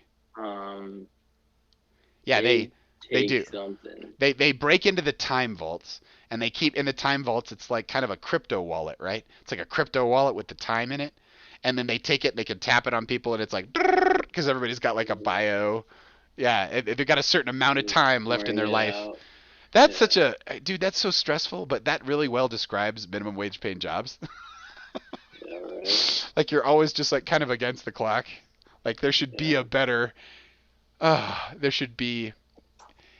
We really need our government to work very well because we need it to actually help people, like not help people. We need it to set up the proper conditions for human flourishing. Right? We need controls around certain things. We need certain things restricted. We need certain things enhanced. It's got to be some kind of collective action. Have you ever heard of seasteading? seasteading. No. No transition. Seasteading, seasteading was like I think it got popular in like the 50s or the 60s. I mean that's when it started, but then it went Like through a living boom. in boats. Yeah, fucking boats, but like boat nations, like floating little mini nations with their own power supply based on geothermal energy. Like you take a floating platform in the ocean. First off, you float it close to the equator because there's no hurricanes on the equator apparently, or something like that. There's no storms, and also it has the maximum amount of sun. And there's this really nice sweet spot out in the middle of the ocean, and there's tons of ocean. There's like way you can put all the land mass like three other times on all the oceans. There's so much ocean out there, lots of it. Mm. You make a big floating thing, and you have a tube that goes down deep. And the water lower is cold than the water at the top. And there's a way you can create an engineering loop where water moves from cold to hot, essentially, in this system. Hmm. And as it does, it turns a turbine. And the turning of the turbine you can make electricity with. And you can put kelp all over the base of this thing, and like you can grow essentially protein. And yeah. So anyway, the concept came up in the 60s, but like it was who was that guy? Peter Thiel, who founded was one of the co-founders of PayPal. He's like a Yeah. pretty Yeah. wealthy investor and has venture studios and stuff like this. Yeah, he Eric Weinstein's boss for a few years at Thiel Capital. Hmm. He was Okay. interested in it in a couple years, and then he kind of got out of it. But the pitch was this: the the evolution of governance in humanity has always relied on there being new territory. When you get to somewhere new, you get to set up shop in a new way. But we've run out of land, and the land hasn't changed hands in hundreds of years. The ocean is vast compared to the land. So, when you have floating island nations, there would be a natural competition for citizens. So if you had a certain constitution or a certain set of rules or laws, there would have to be a lot of thought given to balance those because your people could just leave and go to another one, and like very easily they could move. And so anyway, they said that I forget I was listening to someone on YouTube years ago, but they were talking about the first application of this would be like a medical island where you can go to like Jakarta, like different parts of the world, and Yeah. get operations, do cellular therapies that they won't do in the United States. And so Right. if you just go 12 miles off the coast of San Diego and have a little floating thing out there, you could take a helicopter ride back and forth. So it'd be a floating permanent Right. permanent thing, as self-sustaining, or you could with money you could bring in resources, but it's out there. Whatever. Yeah, Yeah. these operations would take place there, and then you'd You just fly have out and to fly back. build the infrastructure to Yeah. start it. Yeah, yeah. You have to finance that And different kinds of tech to make the whole thing float and work, and use solar Right. power and wind power and the geothermal power of the water currents, and how would you harvest fish? Would you, how would you I'll solve all the problems, Anyway, Yeah. what I liked about it was, what I like about the whole thing is the concept of how the way that mutations happen, like all that, like cells, when when that DNA is moving really fast and it's transcripting itself and moving around, it is there are slight little mutations that happen. This is the theory of mutation, like natural selection. Those little mutations sometimes become beneficial in an environment. What it basically, government is not evolving anymore. Ours in America clearly is super stagnant and not going anywhere. So the idea that you could move away to some new place and start some new thing, cause competition with it or something like that, I don't know. I guess at the end of the day, you still have the problem of living in the world within America that's out of control. So maybe it's just better to be in there here and vote, try to, who knows? Yeah. Woo! It'd be cool. Go ahead. It'd be cool to go live in the middle of the ocean like that. Dude, it'd be cool to get away for a while. Just like a place where there was That's yeah. I think having that could be like a important representation of a community where you kind of go out there and help maintain it for certain parts of the year or something like that. This is my charter of ideas. This is how we'll organize ourselves. Elon Musk is going to get to those Martians that go to Mars. They're going to get to do that. They've already talked about it. When they get to Mars, and whenever they get there, they're going to start a new thing. They've already said they're not going to import the laws or the customs of the Earth. They're going to do something new. And Elon Musk said they're going to get to decide what that is. So that's that would be maybe the reason why you'd want to go on such a dangerous exotic mission. You could run that. Yeah. In the middle of the ocean. You could run it in the middle of the ocean first. You could try it out. Yeah. See how it goes. See what the problems are. Stress test it in the ocean. Oh, wouldn't that be so cool if SpaceX had a floating island ocean in the middle of the ocean, and they were mostly testing the social dynamics? Like, they weren't testing the rockets. They were testing the people. If you're all alone in the middle of nowhere, fuck, that would be a great test. They can just land a rocket right there and put some fuel in it. Have you seen the rocket system that's supposed to, the same rocket that they're going to take to the moon and to Mars? They can take that rocket and launch it from Australia and land it all the way around the world, 360 in an hour. It's it could be the fastest. They basically go up into the orbit and then land. But yeah, 1 hour from end to end in the air. And yeah, it's. Have you ever seen that? Have you ever seen that? Those, dude, that would be a really nice one to. It's really cool. It's a really cool idea. And it's very doable. They'll totally do it. Oh shit, where were we right before that? Going to Mars, new constitution, freedom, islands. Social. Dude, run a social. Have SpaceX do a social experiment. Self-governance. They're going to simulate the process that they're going to go through when they hit Mars, but they're going to do it floating out in the middle of the ocean. It's enough isolation to get the psychological effects of, no one's coming. And it's like a research. And you could die. You would have to have processes. Yeah, all the processes are. They're documented and proved upon, and you're part of the. Yeah. You have power in your role. It's a 2-year cycle for Mars and Earth to come into alignment. So there's going to be a wave every 2 years that goes. You could literally build something in the middle of the ocean and say, you guys figure this the fuck out. No one's coming. If we're going to come back in, there's no button to press. If you want to transmit your death to us by shortwave radio, okay. But you're not getting bailed out. This experiment ends with you succeeding or failing, just like it'll fucking happen on Mars. So that's it. There's no second level. Like, Yeah. there's no Look, we're gonna have reality TV. We're gonna watch people die at sea, but that's cool. They're gonna fucking learn lessons. We'll get better and we'll get stronger. Then when they get to Mars, they can actually live. That's what you're signing up for. This is the hero's journey. This is alright? it. Yeah, Yep. yeah. You might die in the middle of We the have Atlantic. to do this. Like, it's too expensive still. If Bang, we bang. can get successful at it faster, Yeah. Totally. we'll save a lot of money if we run social dynamics. 100%. 100%. 100%. Yeah. Yeah. It's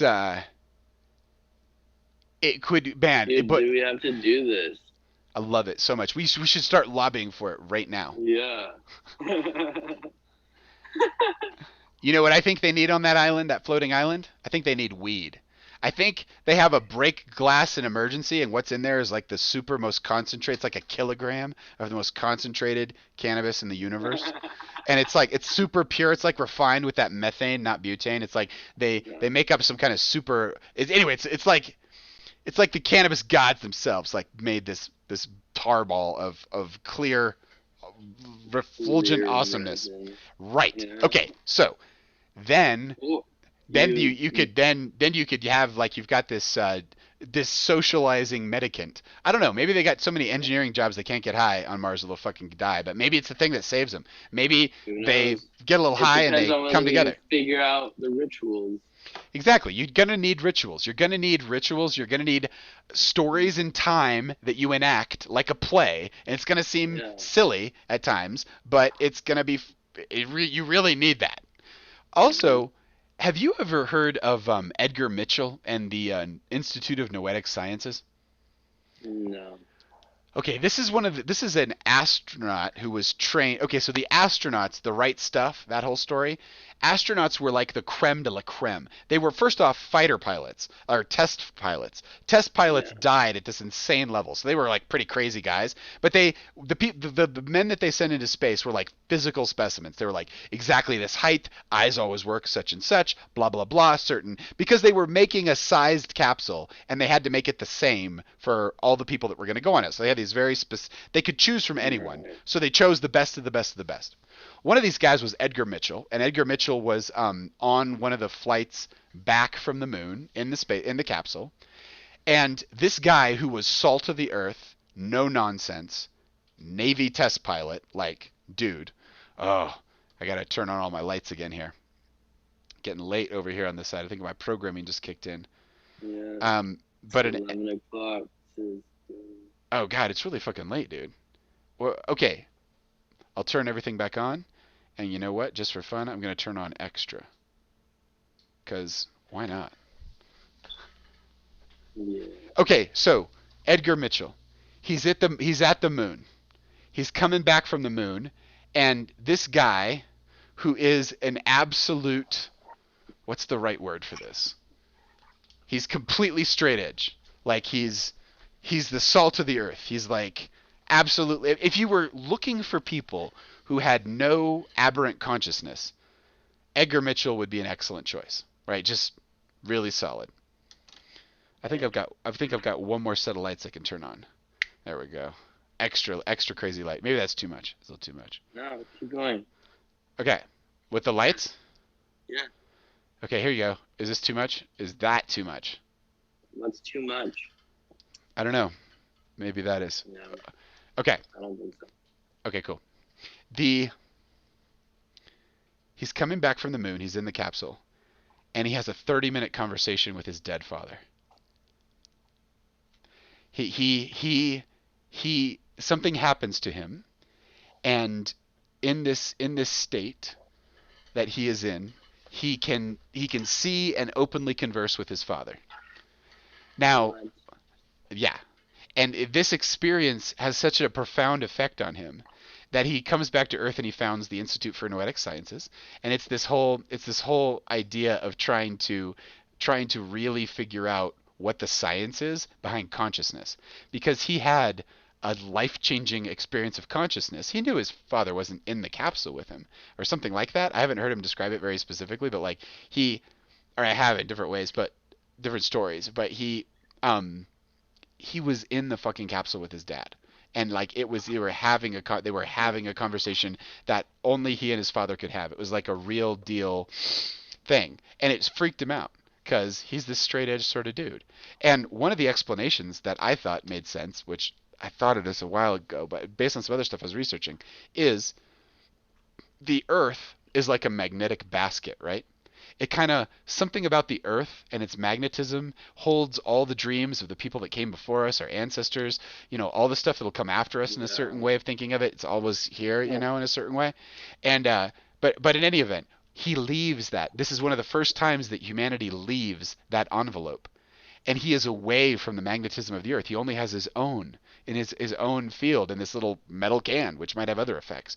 But outside of that restraint, even this straight edge dude had this transcendent experience with his dead father, and it convinced him that there was a hell of a lot more to life than he had thought about. So as this a mystical experience, like a calling, a shamanic calling. There's a lot of ways you could name it, but it prompted him to go on this further journey where he founded this institute, and they thought about this stuff, and they had speakers, and they've done a lot of science, a lot of actual science about intuition and other stuff. I should get into it. It'd be a great area for further study. Like a good dive. It does sound like a fucking good dive, doesn't it? But did I make the point I was gonna make? Oh yeah, Mars. What's going to happen? What kind of dreams do you dream on Mars? What kind of dreams do you dream in like the 3 to 6 months it takes to get from Earth to Mars? Like when you're sleeping in the middle of void space, what happens? Like how does it feel? Damn. Right, dude? Yeah. I bet the experience of being on the open ocean would be similar because people sometimes... Yeah, go ahead. Yeah, maybe open ocean. What about people who are like in the space station? Like talking to them or whatever? Yeah. Oh, the ISS, the International Space Station? Yeah. There's an experience of seeing the Earth called the overflight effect. And the space station is still within some of Earth's magnet. It's not that far away. Okay. I mean, it's like 400 miles up, I think. But this was like 180,000 miles or like 118,000 miles, I forget. It's a really fucking long way to the moon. Like way longer than the orbit of all the shit around the Earth is like a slight membrane around the Earth, and then you go way the fuck over here and you got the moon. Yeah. and way farther for Mars. Way farther for Mars. Yeah. Like, would you imagine that there might have been life on Mars in some previous epoch, like giant Martian dinosaurs or something? Would you dream about that shit when you get there, you think? Yeah, what's locked in those magnetic fields? Dude, all those old memories, right? Wouldn't that kind of be what it was? It seems like it would. Maybe intelligence. Oh, like still alive there now, or like old intelligence is gone? Old intelligence is gone. Right, like you hear the dreams of some ancient aliens, like you see weird pyramids in your dreams and shit. Yeah. Like weird pyramids and strange writing and whole concepts that come to you at once, and you're like speaking their weird dream language, Martian dream language. How do you bring that back? Dude, how do you even make art about that? Like, how do you even put it into like a story form? But yeah, those those Martians, those people who go to Mars, man, they're gonna need our love and our support. That's why I want to do like a dance. Like, okay, there's a clock, and the clock starts when that craft leaves Earth. They're going to Mars, day 1. It's gonna be like day 600 and something before they land on Mars. And so that entire time, you could have people on Earth thinking about them, sending them good vibrations, like dancing regularly, and maybe like they could listen to the music you're dancing to, but basically just let them know, hey, we're here in the mother's arms back here on our planet, and we are sending you love, our sweet little Martians. Like, or maybe they don't want to hear about from you. Maybe they want to like do a bunch of haikus in their room and be left alone. Maybe. But you doing it will still help them. I hope they take weed with them. I hope they take really concentrated cannabis with them because it's lighter. It'd be better for the mass ratio kind of thing. And I think you could vaporize it in a certain chamber so that it would never have to leave the chamber. It'd be like a face mask of like awesomeness. I'd like to work on the SpaceX weed tech. That would be a good job. Like figuring out the perfect zero gravity bong, like for a super concentrate. That'd be a fucking great. That's a good worthy engineering goal. I think. Yeah, that definitely would be an engineering goal. 100%. I think you could Ultimate get some high stoner school students involved engineering in right this. there. If someone in my high school, Ultimate stoner engineering. if someone in my high school was like, "Hey, quit smoking weed in the parking lot and get in this lab and figure out how to do it in space." In space. I love it. Do you I love wanna it. I get love it. high? Oh my god. Dude, No, dude, today was the first day that I've like tried CBD by itself. Oh, really? How'd you feel? Like smoked CBD in the morning Yeah. and then my buddy had a Delta 8 cart. So Oh. then I had that a little bit in the later afternoon. That's nice. So that's a lot Yeah. of I have heard that the way I understand it is that your CBD and your THC are kind of like a teeter-totter, right? If you get a lot of THC, you can get more CBD and it kind of pushes it down. But a lot of CBD actually increases your overall tolerance. So you don't quite, when you do a lot of CBD, you don't quite get as high THC wise. There's Yeah. probably your mileage varies like based on your chemistry and your hormonal kind of setup and Yeah. everything. I find how do you feel? What does it feel like? I don't know. I feel I had some sativa cart, Yeah. like a nice sativa cart Yeah. that it almost looked like Jules. That's And cool. Right. I went. That was right after the Delta 9 one, and that has had me in the good headspace. A good headspace. Yeah. for the sativa. My wife has done CBD for a few years and I resisted it because it changed the way my normal like daily high was, my daily cannabis high. Mhm. It just changed the dynamics of it. I liked it a little. I liked Right. feeling a little bit without it. But I swear, like maybe 6 months ago or so, somewhere in the pandemic, I started using some of the liquid, the really good low THC, like 0.0004%. Is this insanely low level, like nothing THC wise, but it's just like CBD and really good extraction and great people that make it and good Mhm. micro encapsulation of the shit to get it in your cells. There's like a lot of good tech around it. And anyway, I started sleeping like a baby. Like I started sleeping the sleep of the dead. And I was like, dude, Yeah. that's just like it's like a, it's like a power switch, from like Frankenstein to get that big. Right. It's like just cut the power to the mains. And it's like what? Like I got such deep, rich, vivid sleep that and also I would supplement with this stuff called CBN. And CBN is a dream enhancer. When I do the CBN extract, I dream like intensely. Like I've had several lucid dreams just taking CBN before I went to sleep. I'd wake up and be like, dude, I've just been dreaming for like 16 hours. Like I've only been asleep for like 6 hours or whatever. But it's just like the Right. experience. It's like I remember everything. It's like if you took a car trip and you remembered every minute of like a 12-hour trip. Like no, Right. your brain didn't erase any of it. It was like, what the fuck? Anyway. So I started getting really good sleep, and I've really been trying to figure out what the right balance is because getting high I don't really feel the next day, but like a lot of CBD I can sometimes feel the next day cognitively. Maybe that's just because I don't do it that much. I haven't really got used to it or whatever. But Yeah. Well, probably some of that, but still. nice. It's Playing with really we were playing with two levers. exactly. Like Exactly. a balance. Yeah. And you probably have to just do a lot at the same time. The cannabis is to be able to eat. Just pick one. they're cannabinoids. Cannabinoids is what you're smoking or ingesting. Cannabinoids. And your body has a cannabinoid system. It's the system that makes you feel good.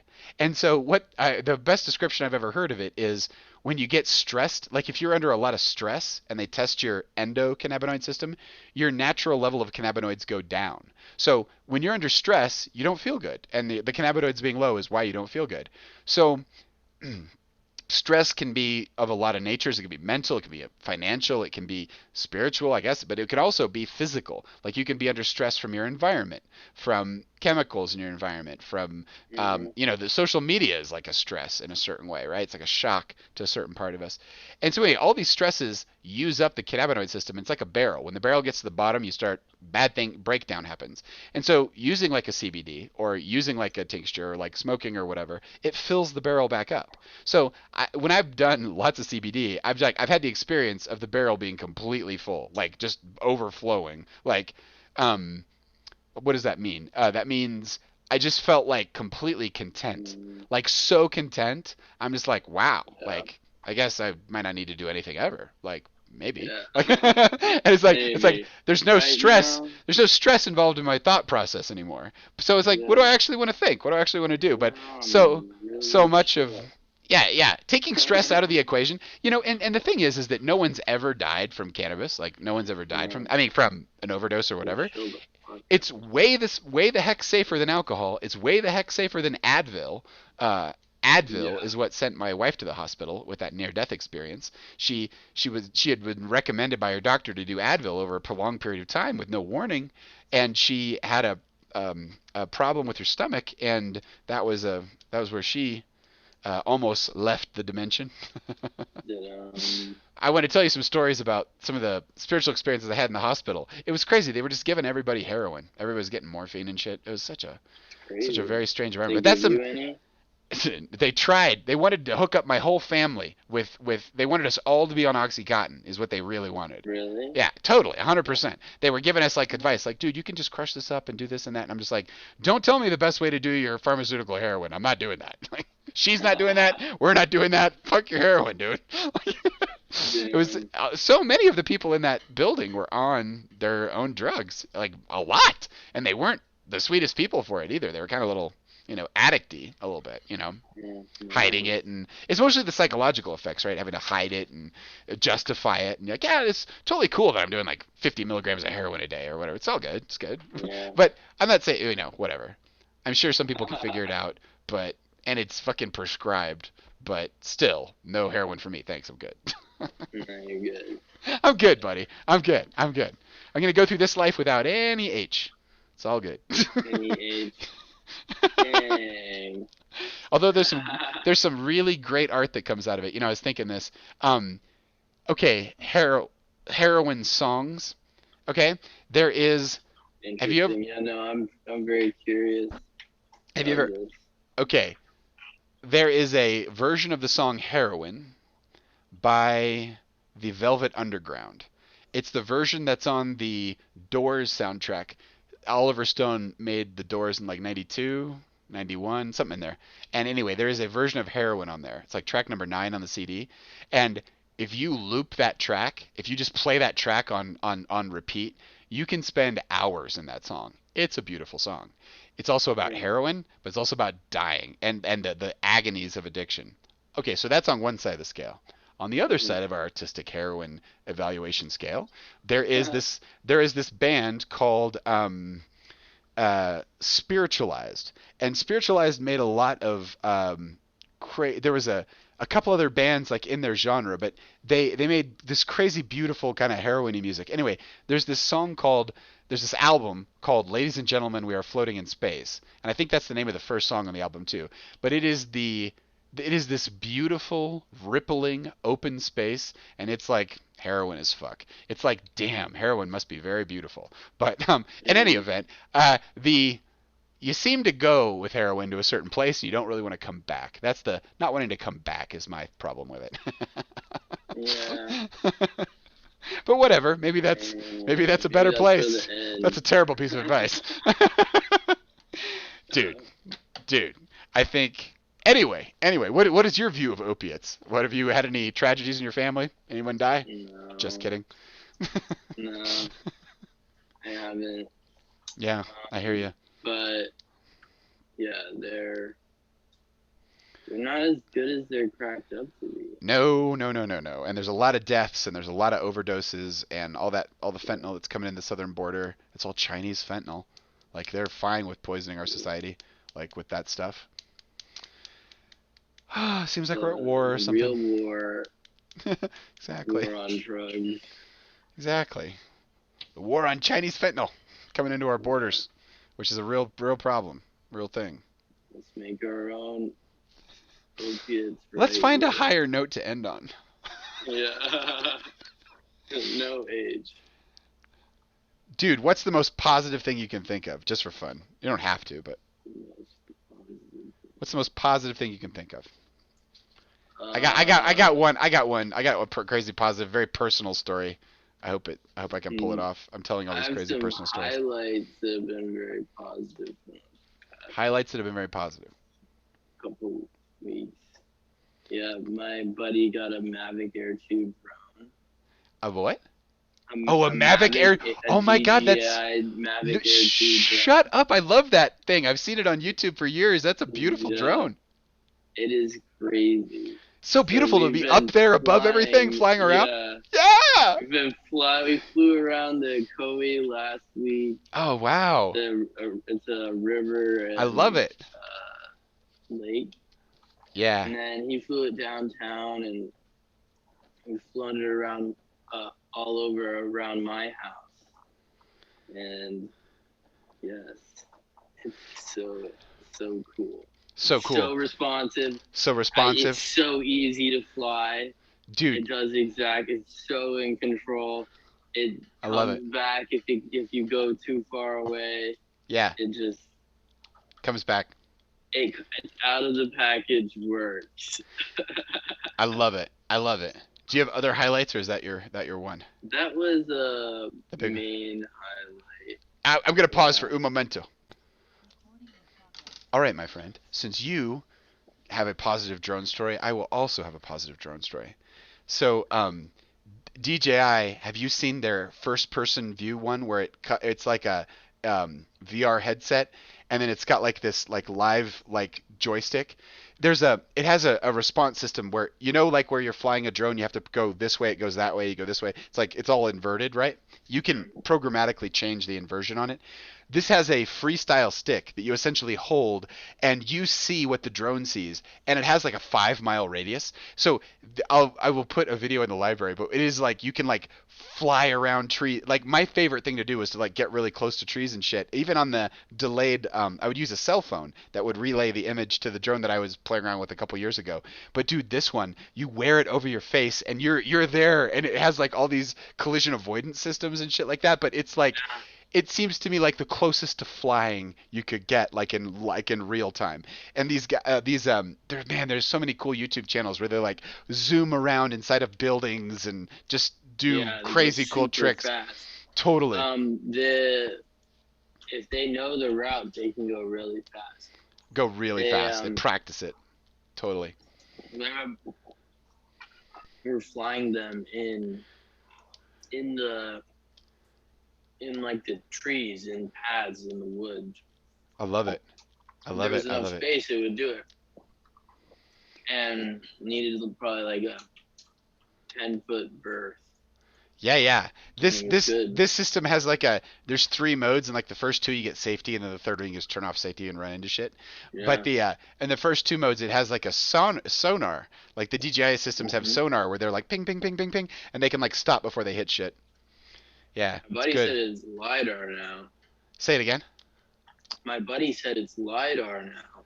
LiDAR is that's cool, like a small LiDAR, because it's usually pretty heavy system. But I've seen it on LiDARs on cars. That's cool. But like radar, that's awesome. I didn't look it up. Oh, no. It's fucking totally possible. What do I know? Like the old Waymo cars by Google, when they were first getting into autonomous cars, they would have LiDAR on them. And Elon Musk is famous for being like... laughs at that. Laughs at LiDAR. He's like, LiDAR's lame. He's like, look at this human. It's got 2 cameras up here, and it's got a completely functional 3-dimensional model of the world. It's fine. We can do it with cameras. First principles, bitch. Bang bang. That's in that Tesla Day video. That's in the library. That's the AI learning stuff.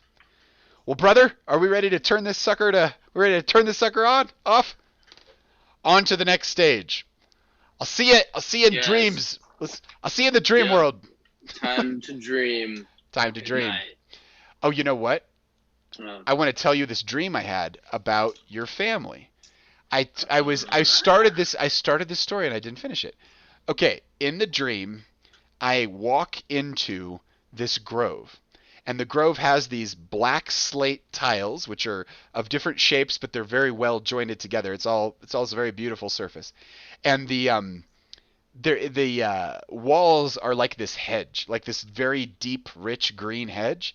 And on this one side of the hedge, there's all these pictures of different people. You know, like in Harry Potter, where they have the pictures that kind of move and talk and all that. Have you seen Yeah. that scene? Yeah. It was kind of like that, dude. But it was your whole family. It was like old people and young people. It was like people from this time, people from other times. I was walking into this hedge and I saw like your whole family there. And I don't know what made me think it was like yours, but in the dream I was like, this is fucking Peter's family. And it was like all these. Interesting. Yeah. It was like I was in this space where everyone was gathered, at least in this one kind of form. It was cool. Huh. Yeah. Awesome. There was a fountain in the middle of Found it. a wall. Yeah. There was Wow. that visual image and like that feeling of having my hands on the ivy, more or less, like the walls of ivy around it. Those are the main tactile sensations that made it all the way back. But there was other stuff that happened. I remember I was talking to somebody. There was like a little hut. There was like a fountain. Anyway, no big deal. Yeah. I can't remember it all. Yeah, no. It's a dream. It's a Good dream. luck. Totally. You grabbed a snippet. Let's grab a snippet. One Dude, this was shot. so much That's fun. That's what a picture is. That's what a picture is. It's like a little brain All you shot. get- It's like you A get a picture is fucking dream. you get a little Polaroid. You get to take a Polaroid back, but you don't Yeah. get to take the whole thing. Picture is a dream. Totally. Those worlds are too rich and too vivid and too magical and too mysterious. You don't get to bring them back all the way. Just little pieces. Brother, have a wonderful time. Yes. Have a wonderful evening. Until next time. Until next time.